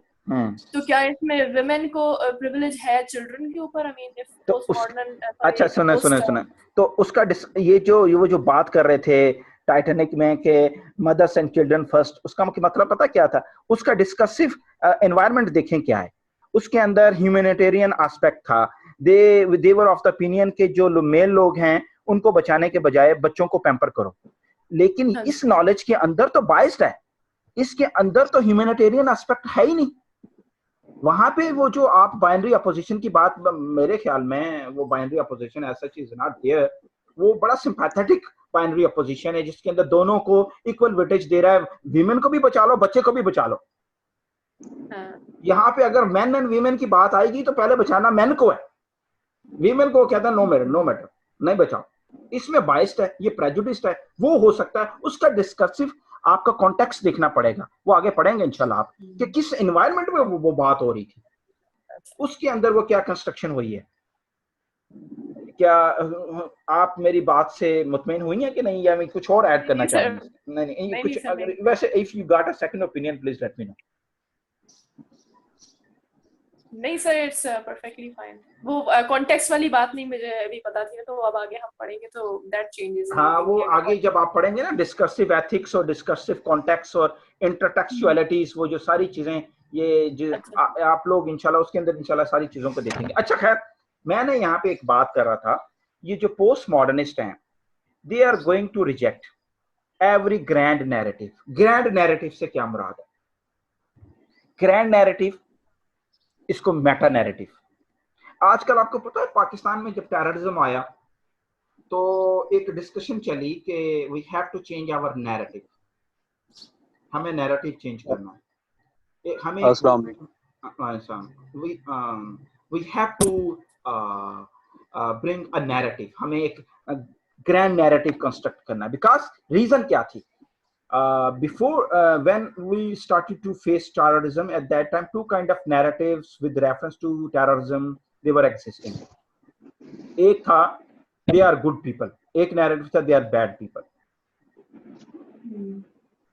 उन्होंने कहा इस narrative की वजह से we have not been able to counter terrorism because those who believe that these people they are good by nature and those who believe these terrorists they are good by nature, they are good, they are pro state, तो उनके sympathizer थे, financer थे, funder थे, helper थे, assistant रखने वाला, पूरी एक हायरार्की थी। और दूसरे जो लोग कहते थे they are bad, they were going to wage war against them। तो बेसिकली जब they were going to wage war against them, उस वजह से क्या हो रहा था कि ये जो sympathizer थे, फाइनेंसर थे, हेल्पर थे, वो उनको प्रोटेक्ट करते थे। तो उन्होंने कहा कि if we are willing to control this phenomena of terrorism in our country, we have to create a grand narrative। और नैरेटिव में फिर वो एक वो आपको पता है नेशनल एक्शन प्लान आया, उसके बाद grand narrative CV counter violence and extremism को कंट्रोल करने के लिए पूरा एक गवर्नमेंट ने पूरे पाकिस्तान के उलमा इकराम को इकट्ठा किया, सिविल सोसाइटी को इकट्ठा किया, उनको एक जगह पे बिठाया। And this is how they started to create a narrative by every criteria. If any person who is going to raise arm against the state, no matter he is religiously being motivated, sectarianly being motivated, or he is being motivated by national agenda, that person will be considered a terrorist. तो ये narrative लेकर आए, इसमें religion को भी खत्म कर दिया, society हर चीज को उन्होंने खत्म कर दिया। मेरी बात समझ आ रही है आप लोगों को? तो ये जो पोस्ट मॉडर्निस्ट हैं, अच्छा मैं पहले एक बात को समझा दूं, ये मैं पहले अहेड ऑफ टाइम्स चला गया कि इसको मैंने पहले अभी नहीं बताना चाहिए था, ताकि ज्यादा मीनिंग अंडरस्टैंडिंग डेवलप हो जाती है आपकी। मैं वो ये कह रहे हैं पोस्ट मॉडर्निस्ट, वो ये कहते हैं कि ये जो लिबरलिज्म का नैरेटिव है, growth of reason, spread of democracy, respect for law, through the freedom and liberty we can convert the whole world into a peaceful world, survivor of the fittest, realistic, ये सारे grand narratives हैं और ये meta narratives हैं. और ये जो whatever the grand narratives they are existing, these grand narratives are just doing nothing except to justify the existing social structure and institutions. और इन ग्रैंड नैरेटिव्स को post modernist they have declared it as the stories of international relations. उन्होंने इसको stories of international relations declare कर दिया. इसके अंदर मैंने आपको जैसे बताया कि मिशेल फूको, याक्स डेरिडा, इसके अलावा एक और बंदा था लियोटार्ड. जो लियोटार्ड ने इसका जितना भी काम है वो डीकंस्ट्रक्शन ऑफ ग्रैंड नैरेटिव्स के ऊपर है. वो डीकंस्ट्रक्शन ऑफ ग्रैंड नैरेटिव्स में लियोटार्ड ये कहता था मेटा नैरेटिव, ग्रैंड नैरेटिव और master narrative, whatever you name them, they must be replaced with the more modest and localized narrative. Instead of suggesting that we got solution to the miseries of the whole world, our one theory is sufficient enough to convert the whole world into a peaceful world. वो ये कहते हैं सारी बकवास, इनको replace करो with the localized narrative. और ये जो इन्होंने यहाँ पे बात करने की कोशिश की, बच्चों ये आप लोगों को थ्योरी की डेवलपमेंट के अंदर ये जो कॉन्सेप्ट हैं, जो कॉन्स्टिट्यूट, जो स्ट्रक्चरली, कंप्लीमेंट्री और कॉन्स्टिट्यूटिव है, वो समझ आना चाहिए. हमने आपको बात पता की, मैंने आपको जैसे कि हमने साइंटिफिक मार्क्सिज्म में एक कॉन्सेप्ट अदर का आया था. अदर फिर वो क्रिटिकल थ्योरी ने उसको डेवलप किया, उसने उसको डेवलप इस तरीके से किया कि जो डीम डिफरेंट है, जो अदर है, आउटसाइडर है. और फिर इसने इन्होंने पोस्ट मॉडर्निस्ट ने जो कॉन्सेप्ट ऑफ अदर को बताया कि every section which is being marginalised, और इसको लेकर फिर सोशल कंस्ट्रक्टिविज्म ने. अब यहाँ पे ये जो डिस्कोर्स का क्रिटिकल थ्योरी ने भी बात की, वो नेगोशिएशन के लफ्जों में बात करते थे. अब ये जो नैरेटिव की बात करने जा रहे हैं post modernist, when they usually refer to the word discourse, they usually refer to the discussion, conversation के ऊपर बात करते हैं. तो ये जो लोकलाइज्ड नैरेटिव्स क्या हैं, यानी कि जिस सोसाइटी के अंदर जो प्रॉब्लम है, उसी सोसाइटी के डिस्कसिव एथिक्स को अंदर रहते हुए, डिस्कसिव एनवायरनमेंट के अंदर रहते हुए, we have to come up with solution, and that solution is not necessarily being applicable to the miseries of the whole world. नहीं हो सकता. इसलिए वो कहते हैं these grand narratives and meta narratives or master narratives, they must be replaced with the modest localized narratives. Localized narratives से and post modernist वो ये कहते हैं कि ये जो आप कहते हैं emancipation of all, इसको आप reduce करें, modest करें, emancipation of some particular society. और वो कहते हैं instead of applying the one narrative which is coming from the European culture, उसको apply ना करें on the whole world, बल्कि focus on the diversity of human experiences, focus on the diversity of the existing phenomena, focus on the diversities of the different in nature of the phenomena, उसको देखें, and then come up with what they were of the opinion that multiplicity of theoretical point of views, multiplicity theoretical standpoints, world views are required. ऐसा नहीं है कि one grand narrative is enough to alleviate the miseries, poverties of the whole world, बल्कि multiplicity of theoretical standpoints, world views, diversity of human experience को मद्देनजर रखते हुए modest localized narratives आने चाहिए आपके पास. ये जो emancipation of all, welfare of all, survival of all को छोड़कर modest localized narratives के ऊपर देखो, क्योंकि एक narrative is not by any criteria applicable on the whole world. बच्चों मेरी ये बात समझ आई, ग्रैंड नैरेटिव से क्या मुराद है और वो क्या कहना चाहते हैं. तो इस वजह से या जब आप गो थ्रू करेंगे मॉडर्निज्म को, मॉडर्निज्म हर चीज के बारे में स्केप्टिक है, हर चीज के बारे में अनसर्टन है, हर चीज के बारे में स्केप्टिक है, अनसर्टेन है, और ये इसके जेनेसिस के अंदर है. और जितना भी कंटेंट चाहे वो याक्स डेरिडा का पढ़ें आप, सब्जेक्ट मैटर दिया जो लियोटार्ड ने दिया या इसने फुको ने दिया, उसके अंदर वो हर चीज के बारे में स्केप्टिक है, हर चीज के बारे में अनसर्टन है, क्वेश्चन रेज करता है, डिस्ट्रस्ट शो करता है, रिजेक्ट करता है और उसको कहता है भाई क्या जरूरत है ये चीजें लगाने की, focus on the diversity of human experience, उसको देख के कम अप विद द सॉल्यूशन और उसको अप्लाई करने की कोशिश करें। और ये उसी वक्त पॉसिबल होगा जब हम ग्रैंड नैरेटिव्स को रिप्लेस करके हम डिफरेंट को एक्नॉलेज करेंगे, multiplicity of theoretical stand point को एक्नॉलेज करेंगे, वर्ल्ड व्यू को एक्सेप्ट करेंगे। तो they wanted to open up what space for the proliferation of perspectives.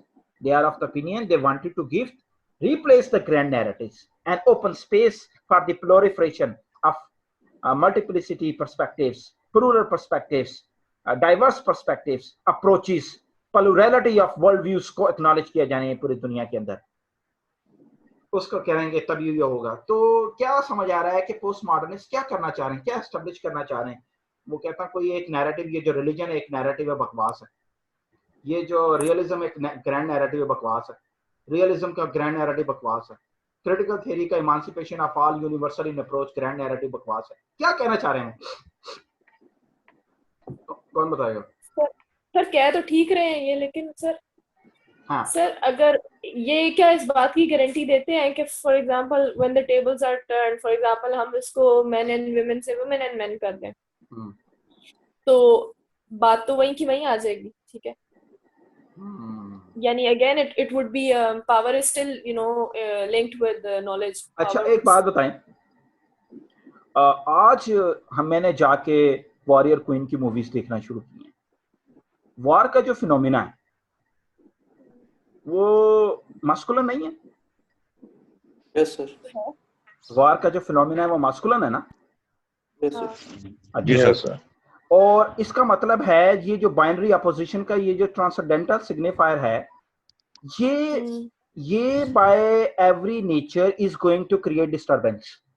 And if according to Naima Zia, अगर टेबल्स आर टर्न, टेबल्स को turn कर देते हैं, women they are being taken over, तो what do you see, don't you see that feminism का जो perspective है, women जो मदरहुड है, ये जो सिस्टरहुड का जो कॉन्सेप्ट है, बिलोवेड का जो कॉन्सेप्ट है, it is very soothing, relax, soft, peaceful, relaxing नहीं लगता आपको? बिल्कुल है। तो फिर हाँ, तो उसके अंदर फिर वो ऐसी वर्ल्ड कंस्ट्रक्ट हो जाएगी जिसमें कि ये जो मिजरीज जो क्रिएट हो रही हैं स्टैंड पॉइंट्स की वजह से, कंजर्वेटिव्स की वजह से, रेडिकलिज्म की वजह से, ये हो जाएंगी।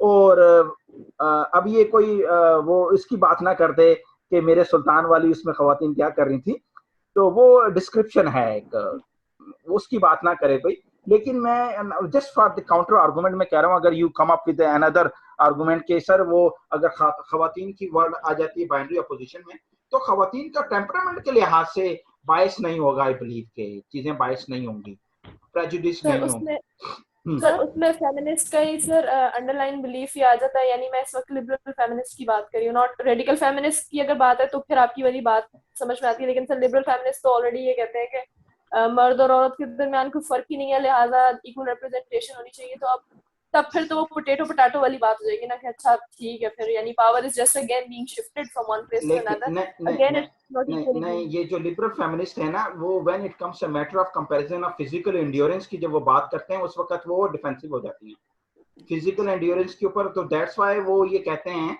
कि जो फिजिकल एंड्योरेंस में जो masculine phenomena by every criteria is having a superiority. अब ये वंडर वुमन की मूवीज बननी शुरू हो गई हैं, तो हमें नजर आता है कि शी इज सुपरनैचुरल, एक्स्ट्राऑर्डिनरी, तो ये चीजें हमें नजर आ रही हैं, अदरवाइज पहले नहीं है। ये इसी वजह से ये जो आप बात कर रहे हैं कि they wanted to see we are equal, we can do, हम कर सकते हैं। लेकिन वो बात पता क्या करती हैं, वो ये जो लिबरल फेमिनिस्ट आगे पढ़ेंगे इंशाल्लाह आप, वो बात करती हैं ऑफ इक्वालिटी इन अपॉर्चुनिटी। हाँ, सिर्फ अपॉर्चुनिटी की बात करते हैं। वो कहते हैं वी आर बीइंग मार्जिनलाइज्ड, हमें we are not getting equal opportunity to make progress. वो इसकी बात नहीं करते कि if you are standing against us, you हम और we would be in a position to defeat you. वो नहीं, ये नहीं बात करते हैं, वो इक्वल अपॉर्चुनिटी की बात करते हैं कि हमें भाई अपॉर्चुनिटी दो, क्यों हमें घरों में बंद किया हुआ है, आप पढ़ने नहीं देते, लिखने नहीं देते, दुनिया का एक पर्सपेक्टिव है। पाकिस्तान की पता है आपको पॉपुलेशन कितनी है? 53% पॉपुलेशन वीमेंस के ऊपर बेस करती है। ये स्ट्रेटेजिक इम्प्लीकेशन है कि हमने 49.7% पे इसको रोका हुआ है दुनिया को दिखाने के लिए। तो इसकी स्ट्रेटेजिक इम्प्लीकेशंस हैं। अदरवाइज तो अगर ये खवातीन सोसाइटी के अंदर आ जाती हैं तो, और जो आजकल ये जो खवातीन की मूवमेंट चल रही है उसमें उसकी नेगेटिविटी को छोड़कर पॉजिटिविटी के ऊपर बात अगर हम करें तो बड़ी अच्छी सोसाइटी कन्वर्ट हो सकती है, पर्सनली बिलीव, और ये बड़ा फायदा हो सकता है। मैं रियलिस्ट होते हुए भी इन चीज़ों को एक्नॉलेज करता हूँ, डिस्पाइट द फैक्ट कि ये हमारी सोसाइटी कल्चर्स नॉर्म्स के अगेंस्ट ये बात का कम हो जाता है। लेकिन कौन थी खवातीन नबी के दौर में? गज़वात के अंदर खवातीन नर्सिस का किरदार अदा कर रही थी, जख्मियों को पानी पिला रही थी, बैंडेज दे रही थी। उस वक्त पर्दा कहाँ गया था? और उस वक्त एथिक्स और मोरालिटी क्या थी कि you can not see a women outside her house के नहीं है। तो ये ऐसी बातें नहीं हैं। और हजरत आयशा और अम्मा खतीजा जो थी हमारी, और उनका जो रोल है बाय एवरी क्राइटेरिया सोसाइटी में वर्थ सी कि नहीं, क्या ख्याल है? ऐसे ही सर। तो इक्वल अपॉर्चुनिटी की बात करें, इक्वल अपॉर्चुनिटी की बात करें, वो जो लिबरल फेमिनिस्ट है ना, वो इक्वल अपॉर्चुनिटी। जी कोई बात करना चाह रहे हैं? सर मैंने एक जगह रीड किया था, वो मैं आपकी बात को सेकंड करने के लिए वो एक चीज बताना चाह रही थी। हाँ। कि मैंने एक पढ़ा था एक जगह कि feminism doesn't mean that when men and women that women are physically stronger than men. We know that women are physically not strong than men, but it does not mean that their physical weakness should come in the way of the opportunities which can be handled with their mind. That's great. ये भी अच्छी बात है, एक अच्छा perspective है कि, लेकिन खैर अब तो जो रेडिकल जो हैं वो तो ये कहते हैं कि we are more stronger than man in terms of मेरी जो biological differences sociologically created है। सर जो मेरा रिजर्वेशन है ना वो यही है कि कहीं ऐसा ना हो कि लाइक सेंटिमेंट्स की हद तक यस ऑल ऑफ अस, कौन नहीं एग्री करेगा फेमिनिस्ट के सेंटिमेंट्स में, फेमिनिस्ट के सेंटिमेंट्स में, लेकिन just the way just the way sentiments of people were misused by Lenin back then, या जैसा कि हमेशा से होता है कि एक वो मोमेंटस किस्म की थ्योरी को वो डाल के तो वो लोगों को लूर करते हैं। इवन आप पाकिस्तान के अंदर देख लें, कितने ज्यादा मौलवियों से पाकिस्तान मूवमेंट की वो पाकिस्तान की फॉर्मेशन की मूवमेंट को चलवाया और फिर बाद में और उनसे झूठ बोला गया। यानी जो रियासत बनाने वाले थे उनको भी पता था कि जिस तरह का इस्लाम में चाह रहे हैं वैसा नहीं नाफिज हो सकता, इट्स नॉट पॉसिबल, क्योंकि अब नेशन स्टेट्स का जमाना है। तो this thing is like happening over and over again कि फॉल्स प्रॉमिसेस होते हैं and at the end the person is cheated for the thing that he marched for. मेरी रिजर्वेशन ये कि ये ना हो कि इन द एंड कोई पावर हंग्री किस्म के लोग इसी पर्सपेक्टिव के ऊपर आकर बैठ और वो चीज जो जिसके लिए the movement was initiated in the first place वो वही की वही रह जाए। That's all. मैं सिर्फ ये कह रही कि इस चीज की क्या गारंटी है कि this is not going to happen because this has been happening over and over again. Sir एक और चीज मैं सोचा था कि सर पोस्ट मॉडर्निस्ट हर ये क्लेम करते हैं कि यूनिवर्सल कंसेप्शन ट्रूथ की एग्जिस्ट नहीं करती। सर इस तरह तो फिर ट्रूथ क्या एग्जिस्ट ही नहीं करता तो हम किस तरह ट्रूथ तक पहुंचेंगे? हर चीज में डिनायल मोड ले आते हैं। वो मैं इसी की, चलो अब क्वेश्चन आ गया तो फॉर टाइमली कंसोलेशन, वो पता क्या कहता है? वो ये कहते हैं what we are having just interpretation of interpretation. ये 15 साल पहले जब लिटरेचर पढ़ा था ना, उसमें क्रिटिसिज्म का एक सब्जेक्ट था, उसके अंदर वो कहता था कि ये जो अर्थ है, ये जो यूनिवर्स है, it is not reality, imitation. हाँ ये यस, वो ये क्या कहते हैं, it is once removed from reality, ये अवे फ्रॉम रियलिटी। यस, और जो इंसान जब इसको इंटरप्रेट करता है तो it is twice from reality. हाँ, ये ट्वाइस रिमूव फ्रॉम रियलिटी है। तो वो क्रिटिसिज्म के अंदर ये जब मैंने ये चीज पढ़ी थी कि वो मैंने जब उसको काउंटर किया तो वो उसका पॉइंट ये निकला कि ये जो एक्चुअल जो इमेज ऑफ यूनिवर्स था that was in the mind of God, that was actual fact, और गॉड ने उस कॉन्सेप्ट को इम्प्लीमेंट किया यूनिवर्स की क्रिएशन में। तो ये जो यूनिवर्स की जो क्रिएशन है ये वंस रिमूव्ड फ्रॉम रियलिटी है, और जब इंसान ने उसको समझ किया तो ये ट्वाइस रिमूव फ्रॉम रियलिटी होगी। बर्नार्ड शॉ एक बड़ा जबरदस्त इनका राइटर है, वो ये कहता था कि एक्चुअल मीनिंग ऑफ पोएट्री और समथिंग। एक नाम आप स्कूल में रखें ना, ये मुझे कंफ्यूजन है इस चीज की। क्या बात कर रहे थे कि वो जो बर्नार्ड शॉ ये कहता था कि जो राइटर पोएट्री कर देता है वो असल actual meaning of poetry lies in the belly of poet, और हम उसको पता नहीं कहाँ से क्या मिलाते रहते हैं। तो ये जो हमजा तुम बात कर रहे थे ना, वो हमजा वो ये कह रहे थे, जरा गौर से सुनिएगा, कि वो कहता है कि this world is like a book. जी sir. This world is like a जी sir. And we are right sir reading this book. So we are not actually trying to understand our world. जो fact है ये basically we are trying to understand the interpretation. So our interpretation would be the interpretation of the interpretation. Okay, I'm getting it. बिल्कुल ठीक हो गया sir. वो ये क्या कह रहे हैं, वो ये क्या, मैं आपको मिसाल देके बताता हूँ। वो क्या कहते हैं, कहता है God has not created the world in 6 days. कहते it is just a story which is coming up from the Bible. ये बाइबल से एक स्टोरी है।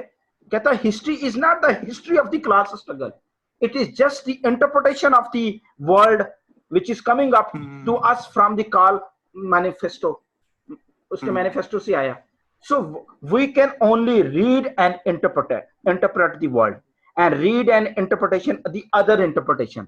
तो इस वजह से ये दुनिया के अंदर कोई रियलिटी एग्जिस्ट नहीं कर रही। लेकिन सर कोई इम्यूटेबल फैक्ट्स भी होते हैं, जैसे डेथ की इनएविटेबल है डेथ, तो उसको तो कोई रिफ्यूट नहीं कर सकता इस क्लेम को। तो सर ये भी उसके ऊपर फूको बड़ा शिज़ोफ्रेनिक था। वो ये कहता था कि जो डिजीजेस के थ्रू जो डेथ लेकर आ रहे हैं ये भी इनटॉलरेंट एंड बायस्ड एटीट्यूड को शो करते हैं। ओके। वो ये कहता था कि you are going to declare some person as mad, तुम उसको पागल डिक्लेयर कर रहे हो। क्यों कर रहे हो भाई? बिकॉज कि वो ऐसी हरकतें कर रहा है जो तुमको रिक्वायर्ड, जो तुम्हें एक्सेप्टेबल नहीं है, और तुमने उसको मैड डिक्लेयर कर दिया। सर इसको सम अप हम ऐसे कर सकते हैं कि truth varies from person to person. वो सब्जेक्टिव एब्सोल्युटली, वो तो यही कहते हैं पर्सन। बिल्कुल। और ये रिलेटिविटी यही है ना कि कोई एब्सोल्यूट ट्रुथ नहीं है, कोई एब्सोल्यूट फैक्ट नहीं है, कोई एब्सोल्यूट रियलिटी नहीं है। तो ये varies from person to person है। तो वो क्या कहता है कि सर अपना एक फ्रेम ऑफ रेफरेंस है, उसमें वो जिसको सच समझता है, जिसको सही समझता है, वो उसको सच कहना शुरू कर देता है। हाँ सही बात है। तो ये वो जो बात कह रहे हैं ग्रैंड नैरेटिव्स की बजाय लोकलाइज्ड नैरेटिव के ऊपर आओ and focus on the diversity of human experiences, और फिर उनके ऊपर जाके नैरेटिव्स कंस्ट्रक्ट करो, और उससे तुम फिर उसकी मिजरीज को हल कर सकते हो, बजाय कि यूरोप के अंदर एक स्कैंडिनेविया या हार्ट ऑफ द यूरोप के अंदर बैठे हुए बंदे ने जो थ्योरी लगाई है, इट इज कल्चरल स्पेसिफिक। ये सिर्फ उसी की सिचुएशन पे लग सकती है, क्योंकि man is the product of the environment. जैसा उसने बिलीव किया वैसे थ्योरी जनरेट कर दी, then how can it be applicable universally? कैसे लग सकती है? तो what we have just the interpretation of interpretation. Hamza, ये मेरी बात समझ आई इस बात की? बिल्कुल जी सर, बिल्कुल समझ आ गई सर, बिल्कुल सही। ओके, कोई बात कहना चाह रहे हैं इसके ऊपर? असल में पता क्या है, पोस्ट मॉडर्निज्म के ऊपर इतनी डाइवर्सिटी ऑफ नॉलेज और लिटरेचर अवेलेबल है कि we can't have coherent approach. What we can do just understand the basics के what they are actually talking about, and then sir बिल्कुल। और if we are willing to make further specialization over it, then we have to take some particular aspect of that philosophy, उसको पहले पढ़ें and then we are going to narrate it and explain it, उसको करें। तो पहले अब basic understanding ये समझ लें कि पोस्ट मॉडर्निस्ट दुनिया में ग्रैंड नैरेटिव्स के बारे में क्या कह रहा है, बाइनरी अपोजिशन के बारे में क्या कर रहा है, ये जो मल्टीप्लिसिटी ऑफ ह्यूमन एक्सपीरियंसेस के बारे में क्या कह रहा है, फिलॉसफी को क्यों रिजेक्ट कर रहा है। पहले इन चीजों को समझ लें हम।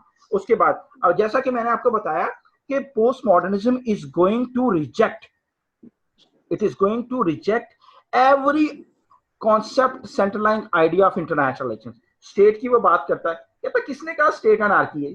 स्टेट तो एब्स्ट्रैक्ट है। आप लोगों ने अगर किसी ने waiting for Godot by Samuel Beckett अगर पढ़ा हो, पोजो एंड लकी क्या कर रहे थे वहां पे? Sir nothing is certain. हाँ, जबरदस्त जबरदस्त। वो पोजो वो पढ़े, उसका जवाब यही है, नथिंग इज सर्टेन। वो हाँ, थिएटर ऑफ एब्स्ट्रैक्ट। जी जी। Everything is questionable and nothing is absolute, everything is suspicious, यही चीजें हैं उसमें। ये क्योंकि पोस्ट मॉडर्निज्म का अनसर्टनिटी, स्केप्टिसिज्म अबाउट एवरीथिंग। अच्छा खैर, अब जैसा कि मैंने आपको बताया कि दोनों का क्रिटिकल थ्योरी और जो पोस्ट मॉडर्निज्म है उनका वही एज था जो अमूमन जो क्रिटिकल थ्योरी जब आई आपको उसने इन्फ्लुएंस किया। तो जैसे कि मैंने आपको डेफिनेशन में भी बताया कि post modernism develops a thorough critique of the project of enlightenment. Critical theory ने कहा था there is a dark side, although there is a positive side. Positive side है, इसने ह्यूमन सिविलाइजेशन को बहुत कुछ दिया, लेकिन इसकी डार्क साइड है। डार्क साइड क्या है? एंड मीन्स रैशनैलिटी है। एंड मीन्स रैशनैलिटी की वजह से ये जो एनलाइटनमेंट है और ये जो चीजें हैं ये फजूल हैं, ये काम नहीं कर सकती। और लेकिन ये जो पोस्ट मॉडर्निस्ट हैं, पोस्ट मॉडर्निस्ट ये कहते हैं कि इन्होंने ये जो वेस्टर्न क्लेम है जिसमें ये कहते हैं कि we have transformed the world into a civilised world, peoples they were living in caves, they were rustics in attitude, they were barbarians in terms of temperament, and they were tyrant in terms of their approach and attitude. तो वो कहते हैं we have transformed these ignorant qualities, rustic qualities of human beings into civilized, इसको और इस सारी चीज को हमने किया। लेकिन वो ये कहते हैं जब वो ये बात करते हैं ना कि we are transforming the world into a civilized world, तो वो basically they are going to do what? They are going to create boundaries. वो रैशनल, जब वो कहते हैं कि modern man is a rational, तो वो एक बाउंड्री क्रिएट कर रहा है of differentiation between the rational and irrational. When they talk about the advancement of human society की जब वो बात करते हैं, तो ultimately naturally they are going to create a boundary, जिसको डेरिडा ने पढ़ा बाइनरी अपोजिशन के अंदर, जो ट्रांसेंडेंटल सिग्निफायर में। तो जब वो एडवांस की बात करता तो ऑटोमेटिकली एक बाउंड्री क्रिएट करता against home, against the backward. जब वो सिविलाइज की बात करते हैं कि वी आर गोइंग टू, वो white man's burden, Rudyard Kipling वाली बात, सिविलाइज की जब वो बात करते हैं, then they usually refer to the barbarianism. तो वो ये कहा है वो, तो इन्होंने जो पोस्ट मॉडर्निज्म ने इसको जो रिजेक्ट किया है वो किस बुनियाद के ऊपर किया? they are of the opinion that this project of modernity and this project of enlightenment, it has basically created boundaries, but why boundaries between what is acceptable and what is not acceptable, और इसके ऊपर they have actually created the whole full structure of social, political and cultural values। और ये जो है इस enlightenment और modernity ने, it has just created operation in the grand cause, in the name of the grand cause of spreading benefits to civilizations. बच्चों मेरी बात समझ आई है मैं क्या कहना चाह रहा हूं? उसने ये किया है। तो ये why they, what is modernity, क्या है, and they develop a thorough critique of the enlightenment project, and what they focus on these two moments of history, they see how those who were having power in their hands, they have created boundaries between what is acceptable to them and what is not acceptable to them। अब इसके ऊपर वो ये कह रहा है कि दुनिया के अंदर, पूरी दुनिया के अंदर moralities they are existing, value system they are existing, cultural system they are existing, हर चीज exist कर रही है। लेकिन हमेशा जो वैल्यू सिस्टम है, अगर जो अफ्रीका का वैल्यू सिस्टम है, जो ओरिएंटल वर्ल्ड का जो वैल्यू सिस्टम है, that is always compared with the value system of Europe. अगर आप इंसान की बात करते हैं, मेल ह्यूमन सब्जेक्ट की बात करते हैं, वो जो यूरोप का वो सिविलाइज्ड है, वो इंटेलेक्चुअल है, वो सोशल है, वो सुपीरियर है इन terms of qualities, in terms of knowledge and technology. और बाकी सारे इंसानों को क्या कंसिडर किया जाए? हमारी सोसाइटी में, मैं आपको बताता हूँ, हाँ, ये हमारी सोसाइटी के अंदर ये जो स्लेव मेंटालिटी है, ये इतनी एम्बेडेड है इन आवर सोशल स्ट्रक्चर कि हमें देसी और जो क्या दूसरा क्या कहते होते हैं पंजाबी के अंदर, एक देसी है और दूसरा क्या वलायती, उसका फर्क है। वलायती चाहे घटिया नस्ल की चीज हो, we embrace it happily, दिल गार्डन कहते हैं, क्या बात है क्या बात है। और चाहे देसी क्लास की चीज हो, we don't accept it, कहते हैं क्या फारिग है। तो वो बेसिकली क्या है, वो जो पूरे का पूरा ये जो बाउंड्रीज क्रिएट की हैं इन्होंने, ये जो और ये बेसिकली क्या कर रहे हैं, ये सुपीरियर मॉडल के ऊपर हमेशा कंपेयर किया जा सकता है। मोरालिटी हो सकता है ओरिएंटल वर्ल्ड की बड़ी पीसफुल हो सकता है बहुत अच्छी हो, लेकिन नहीं, जो भी बोर्जी क्लास है, जो सिविलाइज मैनर हैं, वो यूरोप के हैं, मास्कुलिनिटी यूरोप से के साथ। तो ये जो सारी की सारी, तो इसको फूको ने बड़ी अहम एक बात की थी जिसको अब मैं आप लोगों के साथ डिस्कस करने जा रहा हूं, कि वो ये कह रहा था कि ये जो सारा कुछ जो कंस्ट्रक्ट हुआ है, ये it is just because of what you call it power knowledge relationship. ये power knowledge, yes, power knowledge relationship की वजह से हुआ है, सारे का सारा पावर नॉलेज रिलेशनशिप की वजह से। और ये क्या है, और ये पावर नॉलेज क्या है, वो कहते हैं हमारे पास दो किस्म के नॉलेजेस हैं। एक वो नॉलेज है जो हमें स्कूलों में पढ़ाया गया, और स्कूलों का करिकुलम इन लोगों ने टेम किया, इन लोगों ने डिजाइन किया। सो वो हमारे पास सिर्फ वही नॉलेज है जो वो चाहते हैं हम लें, और वो नॉलेज बायस्ड है, और वो नॉलेज प्रेजुडिस्ड है, वो नॉलेज बायस्ड है, वो नॉलेज प्रेजुडिस्ड है, वो नॉलेज फॉल्टी है। बल्कि हमारे पास ये जो आपको पता है मेडिकल साइंस और जहानत दानाई, आपको पता है जहानत ये जो चल रही है ये इंफॉर्मेशन बेस्ड है, और दानाई क्या थी, अंडरस्टैंडिंग, एसेंस, हिकमा जो था। और ये वो जो नॉलेज है, जो हिकमा का नॉलेज है, वो कहीं दुनिया में कहीं खो गया, खत्म हो गया।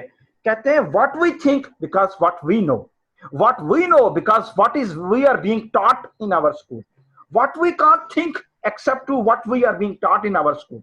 क्यों नहीं इसके अलावा हम सोच सकते, because we think what we know, and what we know what we are being taught.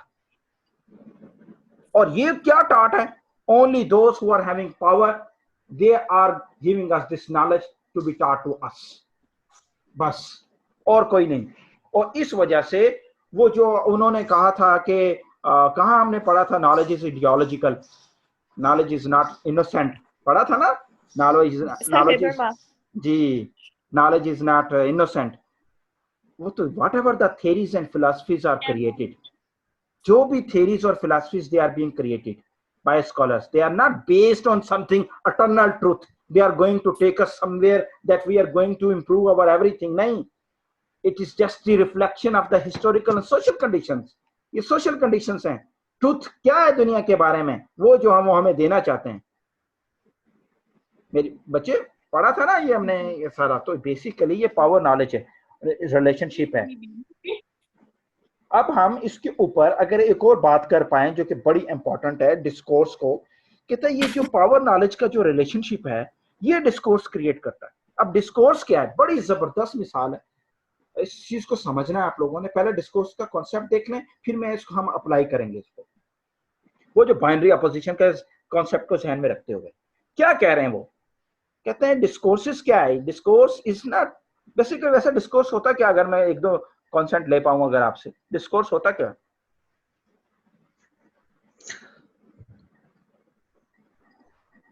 कोई बताएगा डिस्कोर्स क्या होता है? सर मतलब सर्टेन लेवल ऑफ स्टेटमेंट्स जिसमें आप एक सर्टेन मीनिंग को एडवर्टेंटली प्रमोट करते हैं, और आप बताते हैं कि कुछ मीनिंग्स हैं जो आप उसके अंदर फॉल नहीं करते, डिस्कोर्स के अंदर कुछ कॉन्सेप्ट्स उसको आप एक्सक्लूड कर देते हैं। अच्छा बोला, तो ये हाँ सर, लेकिन ये इम्प्लिसिटली होता है, यानी it's not done, it's done intentionally but it's implicit। यानी जो भी डोमिनेंट डिस्कोर्स होता है वो कहता नहीं है कि मैं यहाँ पर ये मैनिपुलेशन कर रहा हूँ, यहाँ पर मैं वो तो डिकंस्ट्रक्ट करना तो जाहिर है फिर। हाँ वो डिस्कोर्स एनालिसिस में हम उसको डिकंस्ट्रक्ट। लेकिन बिल्कुल सही बात, अगर डिस्कोर्स को अगर कोई वर्ड हम जो अभी तक हमने पढ़ा उसमें से कोई ऐसा वर्ड लगा है जो डिस्कोर्स को समहाउ उसका क्लोज मीनिंग दे पाए, जो आप दोनों ने बयान किया है? Sir information which floats around ourselves. ठीक है, अच्छा, और जो अभी तक हमने पढ़ा उसके साथ आप इसको कंपेयर कर सकते हो, उसमें कोई ऐसा वर्ड जो इसकी बड़े सिनोनिम सॉर्ट ऑफ मीनिंग रखता हो, सिनोनिमस डिस्कोर्स के साथ सर? हाँ, नैरेटिव, यस। क्या है चीज? Discourse is not the account and the story of something and somebody, discourses they are the practices, discourses they are the practices. अब ये जो डिस्कोर्सेस हैं, discourse inform and create practices, discourses क्या है, practices हैं, discourse create practices and which become the part of the discourses. Discourse क्या है? ये मेरा ख्याल है ये इसकी लाइन थी, ये फुको की लाइन थी। क्या ये कहते हैं? Discourses they are what they speak of. Discourses are the practices that they systematically form or create the objects that they speak of. ये आपके टेक्स्ट के अंदर भी लिखा हुआ है, ये फुको का ये है। वो ये क्या कहते हैं कि ये जो डिस्कोर्सेस हैं, they are the practices, and then practices they become the discourse, and this discourse is all about the knowledge, and knowledge is having the power at its back. तो क्या कहेंगे? Discourse is itself a practice. Discourse creates the things it speak of. Discourse creates the thing it speak of.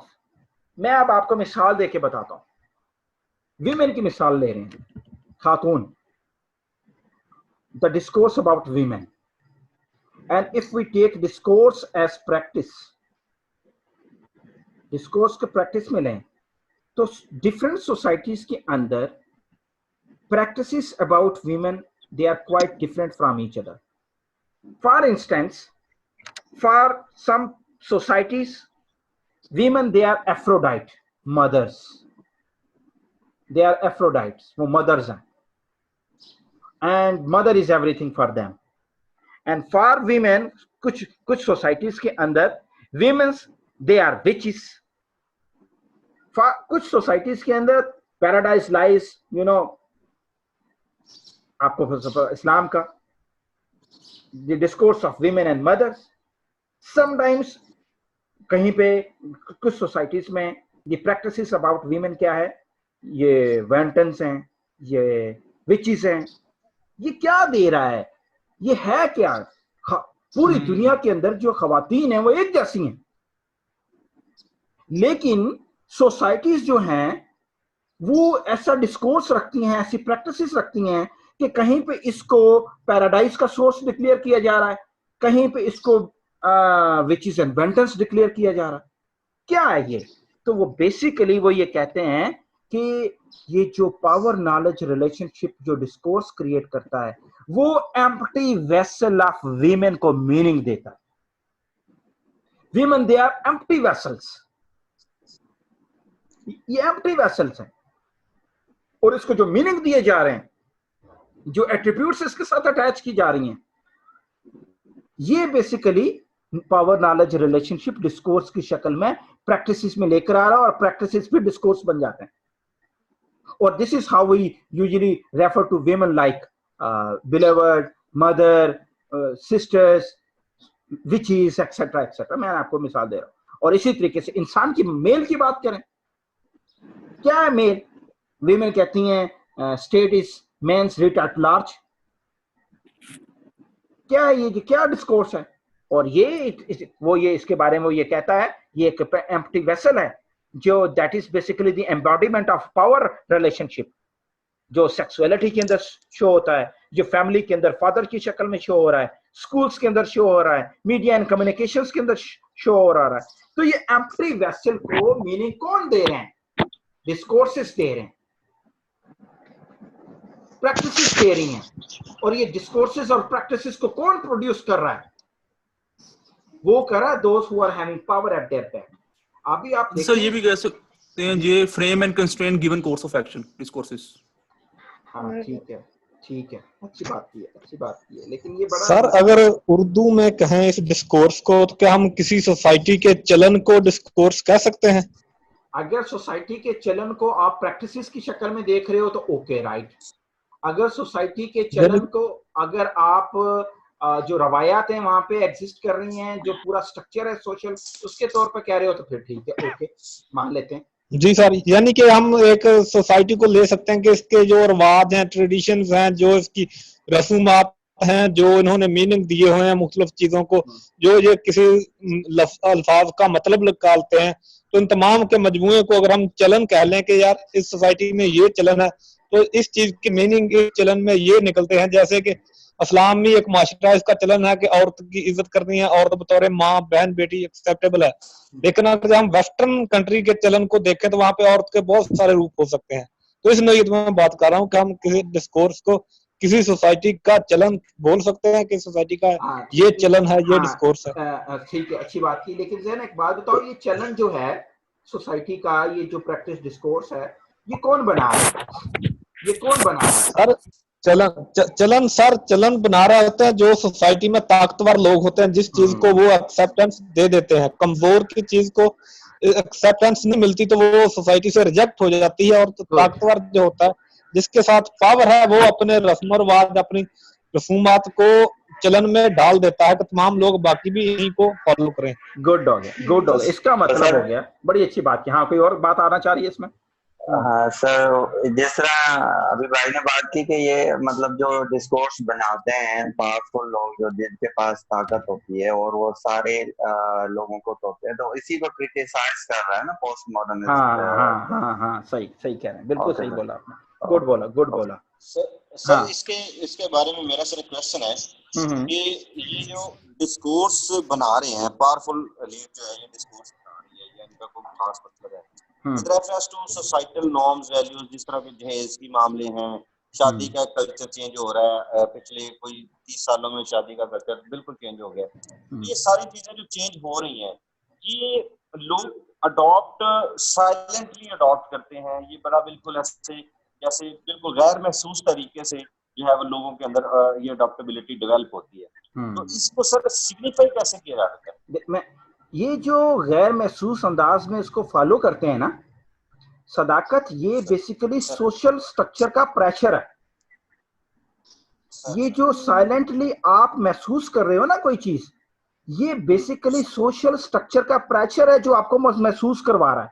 अगर pressure ना हो तो आप महसूस ना करें। हीट का एहसास उसी वक्त होता है जब हीट लगती है। तो बेसिकली ये जो सोशल स्ट्रक्चर पावरफुल लोगों ने इसको बनाया, स्ट्रक्चर बना दिया, और उसको एक सॉर्ट ऑफ मोरालिटी बना दी सोसाइटी में। And now we have to get along with it. हमें चलना है इसके साथ। अगर नहीं चलेंगे तो सोशल प्रेशर्स हैं, और फिर इख्तिलाफात पैदा होते हैं, फड्डे पैदा होते हैं। ये जो आप जहेज की बात कर रहे हैं, ये जो मैरिज, ये जो अल्लाह माफ करे, मैंने टीवीज के अंदर जो देखा, पढ़ा, सुना, उसके अंदर the whole list is coming के from this point to this point. किसी की करने चले हो। मुझे तो पश्तून बड़ा अच्छा लगता है यार, सोसाइटी। उसके अंदर वो कहते हैं ठीक है, लड़की वालों को वो सपोर्ट करते हैं। और नबी के दौर में भी ऐसा हुआ था ना कि हजरत अली से जब हजरत फातिमा की शादी हो रही थी, तो नबी क्या दे रहे थे, कुछ चीजें, और क्वेश्चन क्या था शादी के दौरान कि तुम फातिमा को क्या दे सकते, इस तरह का था ना। अगर मैं कोई सही कर पाए, अगर मेरा कोई कांटेक्ट इसको। जी सर ऐसा था कि वो ये था कि आप क्या मैनेज कर सकते हो। अली आपके पास क्या है, बेसिक क्वेश्चन अल्लाह के नबी ने फरमाया अली आपके पास क्या है। उन्होंने कहा मेरे पास ये है, मैं तो गरीब आदमी हूं, तो मेरे पास ये है। तो अल्लाह के नबी ने कहा चलो ये मेरे पास है, ये भी तुम कर लो। क्या बात है, क्या खूबसूरत बात थी। और यहाँ पे the whole list is coming. और अल्लाह माफ करे, that was relative sport, that was not dowry। सही बात। वो रिलेटिव स्पोर्ट थी, क्योंकि आप उनके चचाजाद भाई भी थे ना, चचाजाद भाई थे। तो इस एंगल में भी इसको देखना चाहिए। लोग इसको जहेज के नाम पे ले लेते हैं कि जी उन्होंने कंबल दे दिया या वो प्याला दे दिया। हम तो रेफर करते हैं ना इस ग्रैंड ट्रेडिशन को कि क्या खूबसूरत ट्रेडिशन बिल्ड की नबी ने, और what we are doing actually. अच्छा नाइमा, क्या कहना चाह रहे हो? सर मैं ये कह रही हूँ कि ये जो कहते हैं, ये जो इस ये वाली बात है ना, बाइनरीज की बात है कि जो पहले टर्म आती है या जो चीज पहले आती है उसको ज्यादा पावर है एंड ऑल ऑफ दैट। अच्छा सर, चेस की गेम सर अगर आपने खेली हो तो सर उसके अंदर देखिए ये इंडियन ट्रेडिशन है, लाइक 15वीं सदी के अंदर ये इंडिया के अंदर बहुत मकबूल थी, और फिर वहां से मुसलमानों में आई और फिर पर्शिया में आई। तो उसके अंदर देखिए आपके सबसे ज्यादा जो पावर है, सबसे ज्यादा जिसको अगर हम इंटरनेशनल रिलेशंस की टर्मिनोलॉजी इस्तेमाल करें, सबसे ज्यादा एजेंसी जो है वो क्वीन के पास है। लेकिन सर अगर हम सोसाइटी में देखें तो ये चीज रिफ्लेक्ट नहीं होती है हिंदू सोसाइटी में, यानी तब की हिंदू सोसाइटी में ये चीज रिफ्लेक्ट नहीं होती है। तो ये इसका हम कैसे, यानी ये पोस्ट मॉडर्न एक जो बंदा है वो इस चीज को किस तरह से देखेगा कि जो एक सॉफ्ट पावर है या जो एक, यानी ये गेम जो है ये राजा महाराजा खेला करते थे, और उसके बाद पर्शिया और all across the Arab world जो है मुसलमानों ने इसको या अरब ने इसको अडॉप्ट किया था।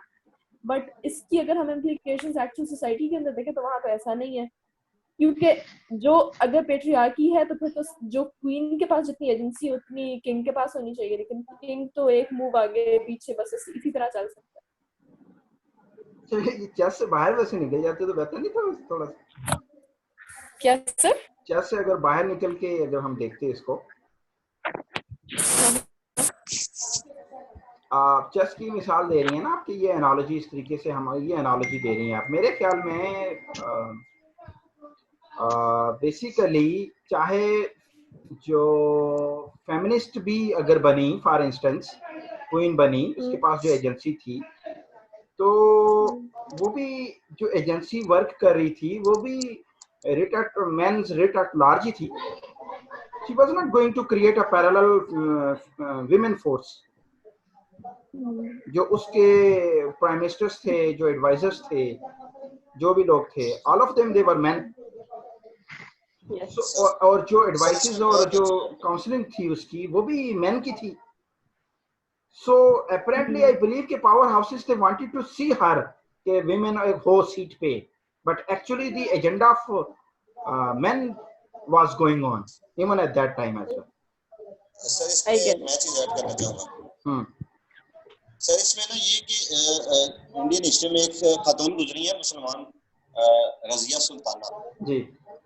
तो जब वो उन्होंने एज ए सुल्तान जो है वो चार्ज लिया है, संभाला है, तो उन्होंने अपने आप को रजिया सुल्तान कहलवाया है, रजिया सुल्ताना नहीं कहलवाया। दैट मीन एक अलग से एट्रीब्यूट इसमें भी शो होता है कि ये जो सीट है ये अब नॉर्मेलिटी के तौर पे तो मुझे मिल गई है, but it should be reference to some main object. नेमा क्या कहते हैं इस पे?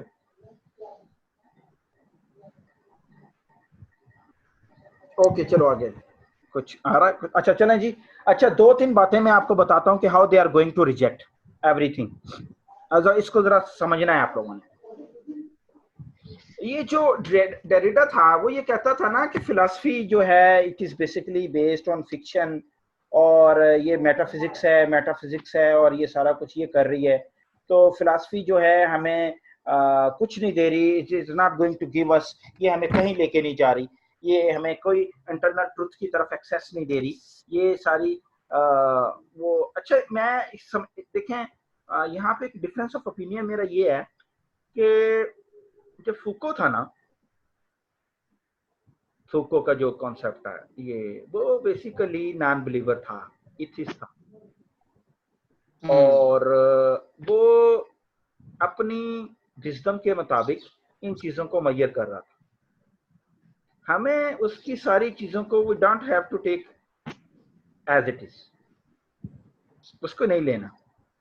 वो रिजेक्ट करता है just for the sake of understanding how postmodernists they believe that philosophy is not going to give us an access to the internal truth। हमें नहीं दे सकती क्योंकि ये गॉड किसी ने गॉड को देखा नहीं है, और गॉड ने किसी को help, weight of are Godot के अंदर वो यही कहता है ना, God is not coming, God ने मदद नहीं करनी किसी की, और वो ना कभी आना है दुनिया के अंदर, और you have to do it yourself, खुद ही करना है सारा। और ये सब तो इस वजह से वो फिलॉसफी को क्रिटिक करता है। लेकिन जो हिस्ट्री को क्रिटिक करता है ना, वो थोड़ा सा मुझे सेंस मेक करता नजर आता है, थोड़ा सा प्रैग्मेटिक नजर आता है मुझे फूको। वो इस तरीके से नजर आता है, कहता है history is what, history is not like a linear thing के एक पॉइंट से started and going to take us to the end. It is not the reflection of the gradual journey, ये अनफोल्ड नहीं हो रही, ये हमें ग्रेजुअल जर्नी का हमें रिफ्लेक्शन नहीं देती।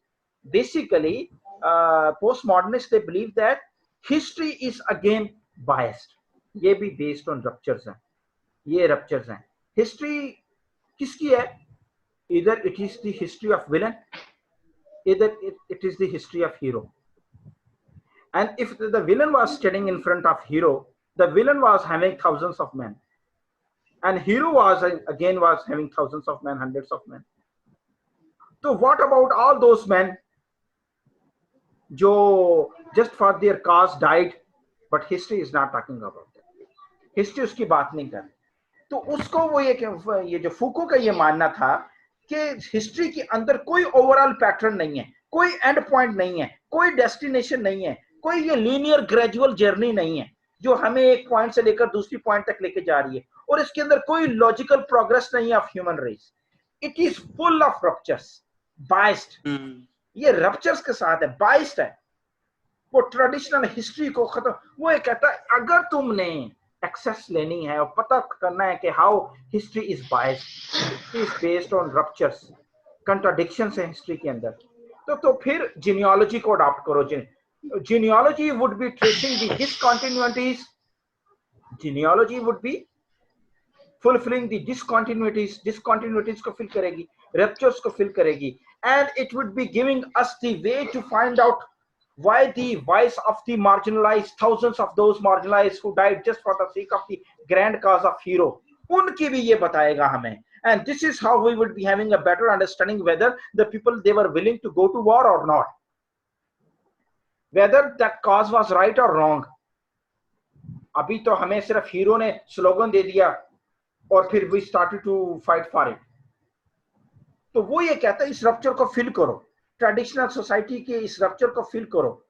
फूको ये कहता है कि ये जो जीनियोलॉजी है, ये जीनियोलॉजी बेसिकली पता क्या, अरबों को ये बड़ा जबरदस्त आता है। अरब जो थे वो अपनी पूरी जीनियोलॉजी को मद्देनजर रखते हैं।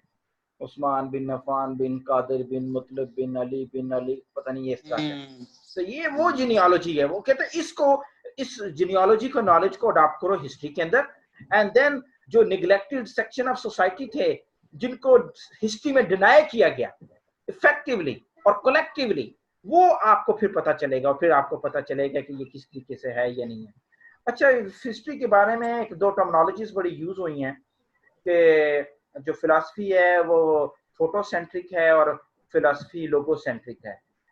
फोटोसेंट्रिक और लोगोसेंट्रिक, ये फिलॉसफी जो है, ये फिलॉसफी के अंदर दो टर्मिनोलॉजीज को यूज किया गया है, जिसके अंदर वो ये कहते हैं कि phonocentric as the name is suggesting, talking about the phone mean sound, कि whatever the message which is basically being expressed by the sound or speech is having more weightage over the message which is written in which is delivered in written manner. तो ये जो philosophy है ये authoritative है कि religion की जो philosophy है ये फोनोसेंट्रिक मैनर की तरह है, इज हैविंग अथॉरिटी एक्सेप्टेंस। तो डेरिडा ये कहता है कि ऐसे बात नहीं है, human desire for certain the need to posit for central presence, ये जो चीजें हैं ये फिलॉसफी इंसान को नहीं देती। तो इस वजह से इसको रिजेक्ट करें और इसको समझें। लेकिन इनका एक और आइडिया बड़ा इंपॉर्टेंट है जो that is related to the, जो क्रिटिकल थ्योरी के अंदर भी आपने डिस्कस किया था, जो यहाँ पे आपने देखना सोशल कंस्ट्रक्टिविज्म में तो ये क्लाइमेक्स तक चला गया, that is the creation of other. Repeat कर दे सर, फिलॉसफीज आपने दो जो बातें बताई हैं सेंट्रिक वाली, पहला वर्ड क्या है दोनों का? अच्छा, वो ये कहते हैं ये जो आपका ये जो डेरिडा है, डेरिडा का ये मानना है कि आवाज डिस्टॉर्ट हो रही है। आवाज डिस्टॉर्ट हो रही है बेटा? जी सर। अच्छा, कि फिलॉसफी क्या है, ये दो टर्मिनोलॉजीज यूज हुई हैं आपके टेक्स्ट के अंदर कि फिलॉसफी जो है वो फोटोसेंट्रिक है और जो फिलॉसफी है वो लोगोसेंट्रिक है। ये एक फिलॉसफी के अंदर ये कहा जाता है फोटोसेंट्रिक से, फोनोसेंट्रिक से मुराद ये फोनोसेंट्रिक मोर स्पेसिफिकली वो ये है कि जो the message which is being delivered by sound and speech have more advantage and weightage over the message which is being delivered in written manner. तो बेसिकली जो फिलॉसफी है वो फोनोसेंट्रिक की तरह अथॉरिटेटिव साउंड रखती है, अथॉरिटेटिव है, वो तमाम चीजों के ऊपर अपनी एक्सेप्टेबिलिटी को इम्पोज करती है। और क्योंकि ये philosophy is all about the description and the fiction of the likes and wants of the transcendental signifier, इसी वजह से ये एक्सेप्टेबल है एट लार्ज। रिलीजन मेटाफिजिक्स है, फिक्शन है, गॉड है, ट्रांसेंडेंटल सिग्निफायर है, going to create the whole hierarchy of meaning है, उसके ऊपर बाइनरी इज डोमिनेटिंग है। तो ये फोनोसेंट्रिक की तरह अथॉरिटेटिव है और इसको वो ये कहता है इसको रिजेक्ट करें, ये कहीं लेके नहीं जा रही। और लोगोसेंट्रिक को भी ये है कि लोगोसेंट्रिक क्या है कि जो वर्ड्स एंड लैंग्वेजेस हैं जो वो फंडामेंटल एक्सप्रेशन ऑफ रियलिटी है। और ये सारी की सारी जो है लोगोसेंट्रिक जो है फिलॉसफी, ये भी वर्ड्स और लैंग्वेज की जरा एक्सप्रेस करके रियलिटी को बयान किया गया है।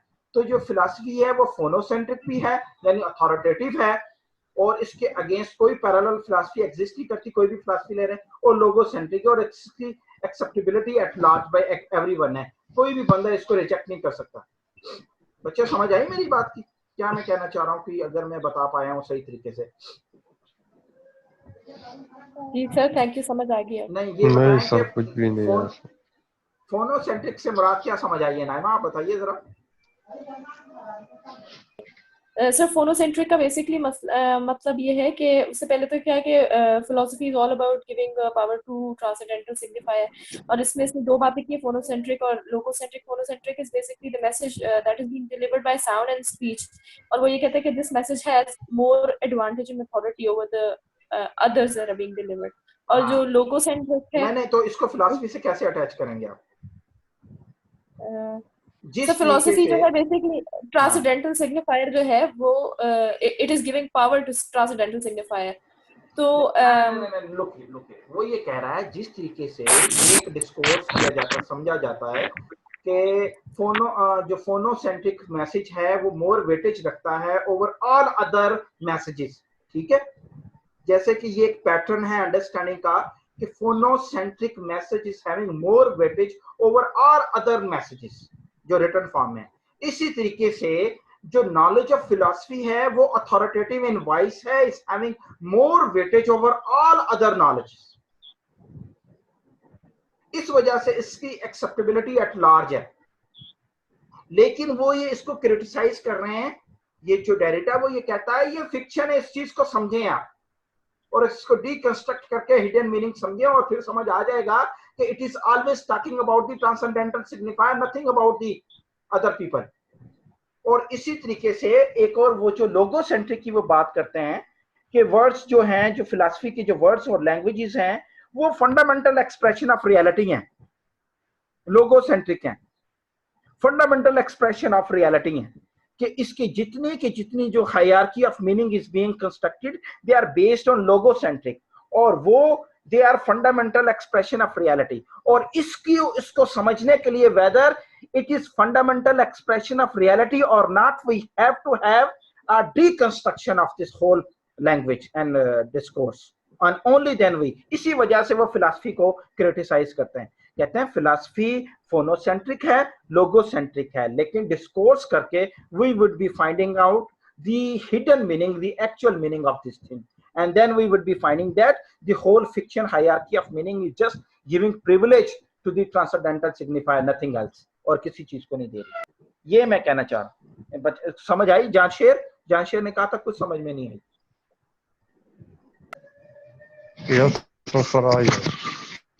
कोई बात ऐड करना चाह रहे हैं, कुछ इसमें कहना चाह रहे हैं, मुझे प्लीज लेट मी नो।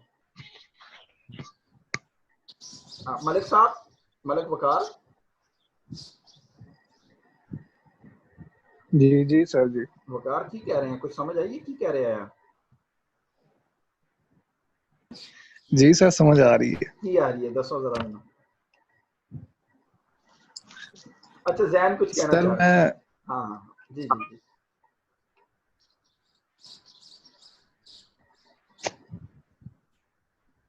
अच्छा चले यार, चले आगे चलते हैं। उसके बाद I was talking about the concept of other. Other refers to the voice that is silenced. Postmodernists, when they usually refer to the other, they usually refer to the sound which is being silenced, marginalized, not taken into notice, जिसको notice में नहीं लिया गया। Derrida ने others के construction के ऊपर काम किया है। डेरिडा ये कहता है कि ये जो पूरे का पूरा जो डिस्कोर्स है वो बाउंड्री क्रिएट कर रहा है between one value with reference to the other value.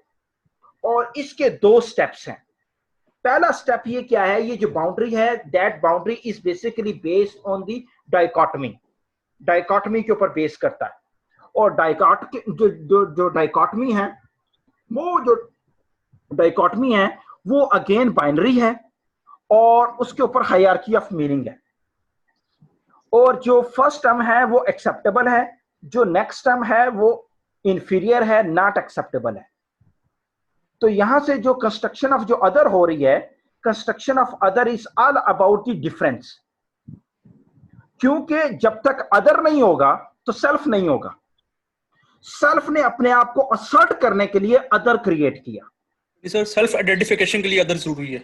हाँ बिल्कुल बिल्कुल बिल्कुल, जबरदस्त, बड़ी अच्छी बात की कि self is there existing because other is there. अगर अदर नहीं होगा तो सेल्फ नहीं होगा. तो बेसिकली ये जो अदर इज बीइंग कंस्ट्रक्टेड है, ये in order to protect the interest of the self है. और ये सेल्फ होती है डाइकोटमी में. पहले सेल्फ आएगा, अदर आएगा, ये डाइकोटमी होगी, दोनों ऑपोजिट हैं. और फिर एक हायरार्की क्रिएट करेंगे इन दोनों के दरमियान. और हायरार्की क्रिएट करेगी, दिएगी more privilege to the first term over the other. और दूसरा क्या, दूसरा जो स्टेप है जिसमें बड़ा अहम किरदार अदा करता है कि ये basically is all about because of the difference. It's all about the difference. White और ब्लैक का डिफरेंस है, सिविलाइज और बैकवर्ड का डिफरेंस है. और फिर ये जो कंस्ट्रक्शन ऑफ अदर है, दिस डिफरेंस को is basically being universalised. This universalization basically helps to the protection of the right of self versus the other. और फिर कैपिटलिज्म ने, इंपीरियलिज्म ने, लिबरलिज्म ने, रियलिज्म ने इन चीजों को यूनिवर्सलाइज किया, इन डिफरेंसेस को. और फिर एक पूरी हायरार्की ऑफ मीनिंग को प्रोपोगेट किया गया इन टर्म्स ऑफ नॉलेज. और इस नॉलेज के अंदर hierarchy dichotomous, giving more privilege to the first term, and then this difference is basically being universalized. ऐसा knowledge दिया गया जो powerful चाहता है कि यही को, इसी को accept करो. Your survival attached with the acceptance of this knowledge. If you are not going to accept that knowledge, then it means that no more your survival. And then these people, the other people, the other civilization, they are, वो क्या कहते हैं, ये जो बड़ा जबरदस्त एक उर्दू का फ्रेज है कि जो गुलाम होता है ना, गुलाम, वो चाहे जितना भी ज़हीन हो, फतीन हो, इंटेलेक्चुअल हो, वाइज हो, दैट जो स्लेव है will always feel pride in following his master. चाहे पूरे का पूरा जो मास्टर का जो कंस्ट्रक्शन है, जो उसका जो what you call जो wealth है, जो उसका social status है, जो उसकी power है, that is dependent on the wisdom of slave, but that slave will feel pride in following his master. तो ये जो construction है, ये जो universalization of the experiences है, cultures है, values हैं of the transcendental signifier, इसको universalize किया जाता है. वो जो आपने पहले पढ़ा था, through the propagation of knowledge, through the propagation of media indoctrination, इस तरीके से. और ये फिर ये अदर कंस्ट्रक्ट होता है और सेल्फ अपने आप को प्रोटेक्ट करता है. तो whenever postmodernists, they are going to talk about the other means different, outsider, not acceptable, they usually refer to the voice which is basically being silenced. तो वो इस चीज का एनालिसिस करते हैं कि how this whole voice of marginalized section of society is being silenced. तो वो उसका फिर एनालिसिस करते हैं कि it is first all because of the dichotomy, and dichotomy is based on the hierarchy, and hierarchy is all about the binaries. और फिर the experiences of the transcendental signifier, the values attached with the transcendental signifier, and the cultures of the transcendental signifiers, they are basically universalized. उसको universalize किया गया था from the different tools and the devices. और इस तरीके से जो self इस जो है वो बाइस है, कंट्राडिक्शंस क्रिएट कर रहा है और सोसाइटी के अंदर मार्जिनलाइज सेक्शन ऑफ सोसाइटी की वॉइस को एक्सेप्ट नहीं करता, उनको रिजेक्ट करता है। और ये जो ये और इस तरीके से, और पोस्ट मॉडर्निस्ट का जो बेसिक जो इंटरेस्ट है वो ये है कि देखा जाए सोसाइटी के अंदर किस तरीके से marginalise section of society enlightenment की वजह से, प्रोजेक्ट ऑफ मॉडर्निटी की वजह से, बाइनरी अपोजिशन की वजह से, पावर नॉलेज रिलेशनशिप की वजह से, और पावर नॉलेज रिलेशनशिप की वजह से only those practices and culture values जो डिस्कोर्सेस की शक्ल में आए जो इनको प्रोटेक्ट कर रहा है। इन चीजों का एनालिसिस करें, only then marginalise section of society they will be getting their voice being heard, उनकी आवाज को सुना जाएगा, अदरवाइज ना। इसके ऊपर कोई एक दो बंदों का रिफ्लेक्शन दें, फिर अगली बात करते हैं हम। कोई बात कहना चाह रहे हैं, कोई करना चाह रहे हैं, प्लीज लेट मी नो। वकार तुम बताओ यार कुछ कि ये किस तरीके से कंस्ट्रक्शन कर रहे हैं, या कोई और बंदा बता पाए। अनस,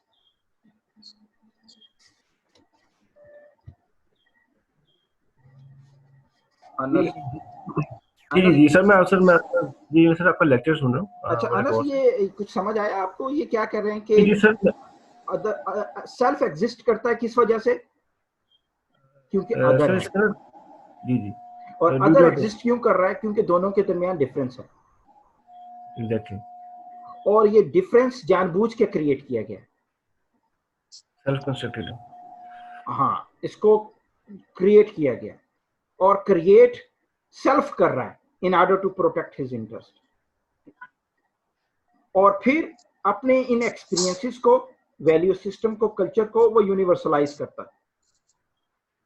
इस वजह से जो भी नॉलेज हमारे सामने है वो सिर्फ बाइनरी अपोजिशन की फर्स्ट टर्मिनोलॉजी के बारे में है, और जो सेकंड हाफ जो 50% है बाइनरी का, वो मार्जिनलाइज है। उस मार्जिनलाइज की वॉइस को समझने जब तक नहीं समझेंगे, access to truth and reality नहीं हो सकती। इसलिए जितना भी दुनिया में नॉलेज एग्जिस्ट कर रहा है, चाहे वह फिलोसफिकल है, चाहे वह हिस्टोरिक के ऊपर बेस करता है, चाहे वह रिलीजन के ऊपर बेस करता है, वो सारे का सारा बेसिकली बाइस्ड है। It is not going to take us to the internal truth, it is not going to give the actual understanding of the reality and fact. It is all about the interpretation of the transcendental signifier. तो second half जो है binary का, second half जो binary का 50% binary का है, वो marginalise है। जब तक हम उसको नहीं लेंगे तब तक हिस्ट्री समझ नहीं आएगी, जब तक हम उसको नहीं समझेंगे फिलॉसफी समझ नहीं आएगी। और जब इन दोनों वॉइसेस को हम मिला लेंगे, only then we would be having the right and access to truth and reality. Otherwise, everything is just the interpretation or the interpretation of interpretation. Guys? Yes, sir.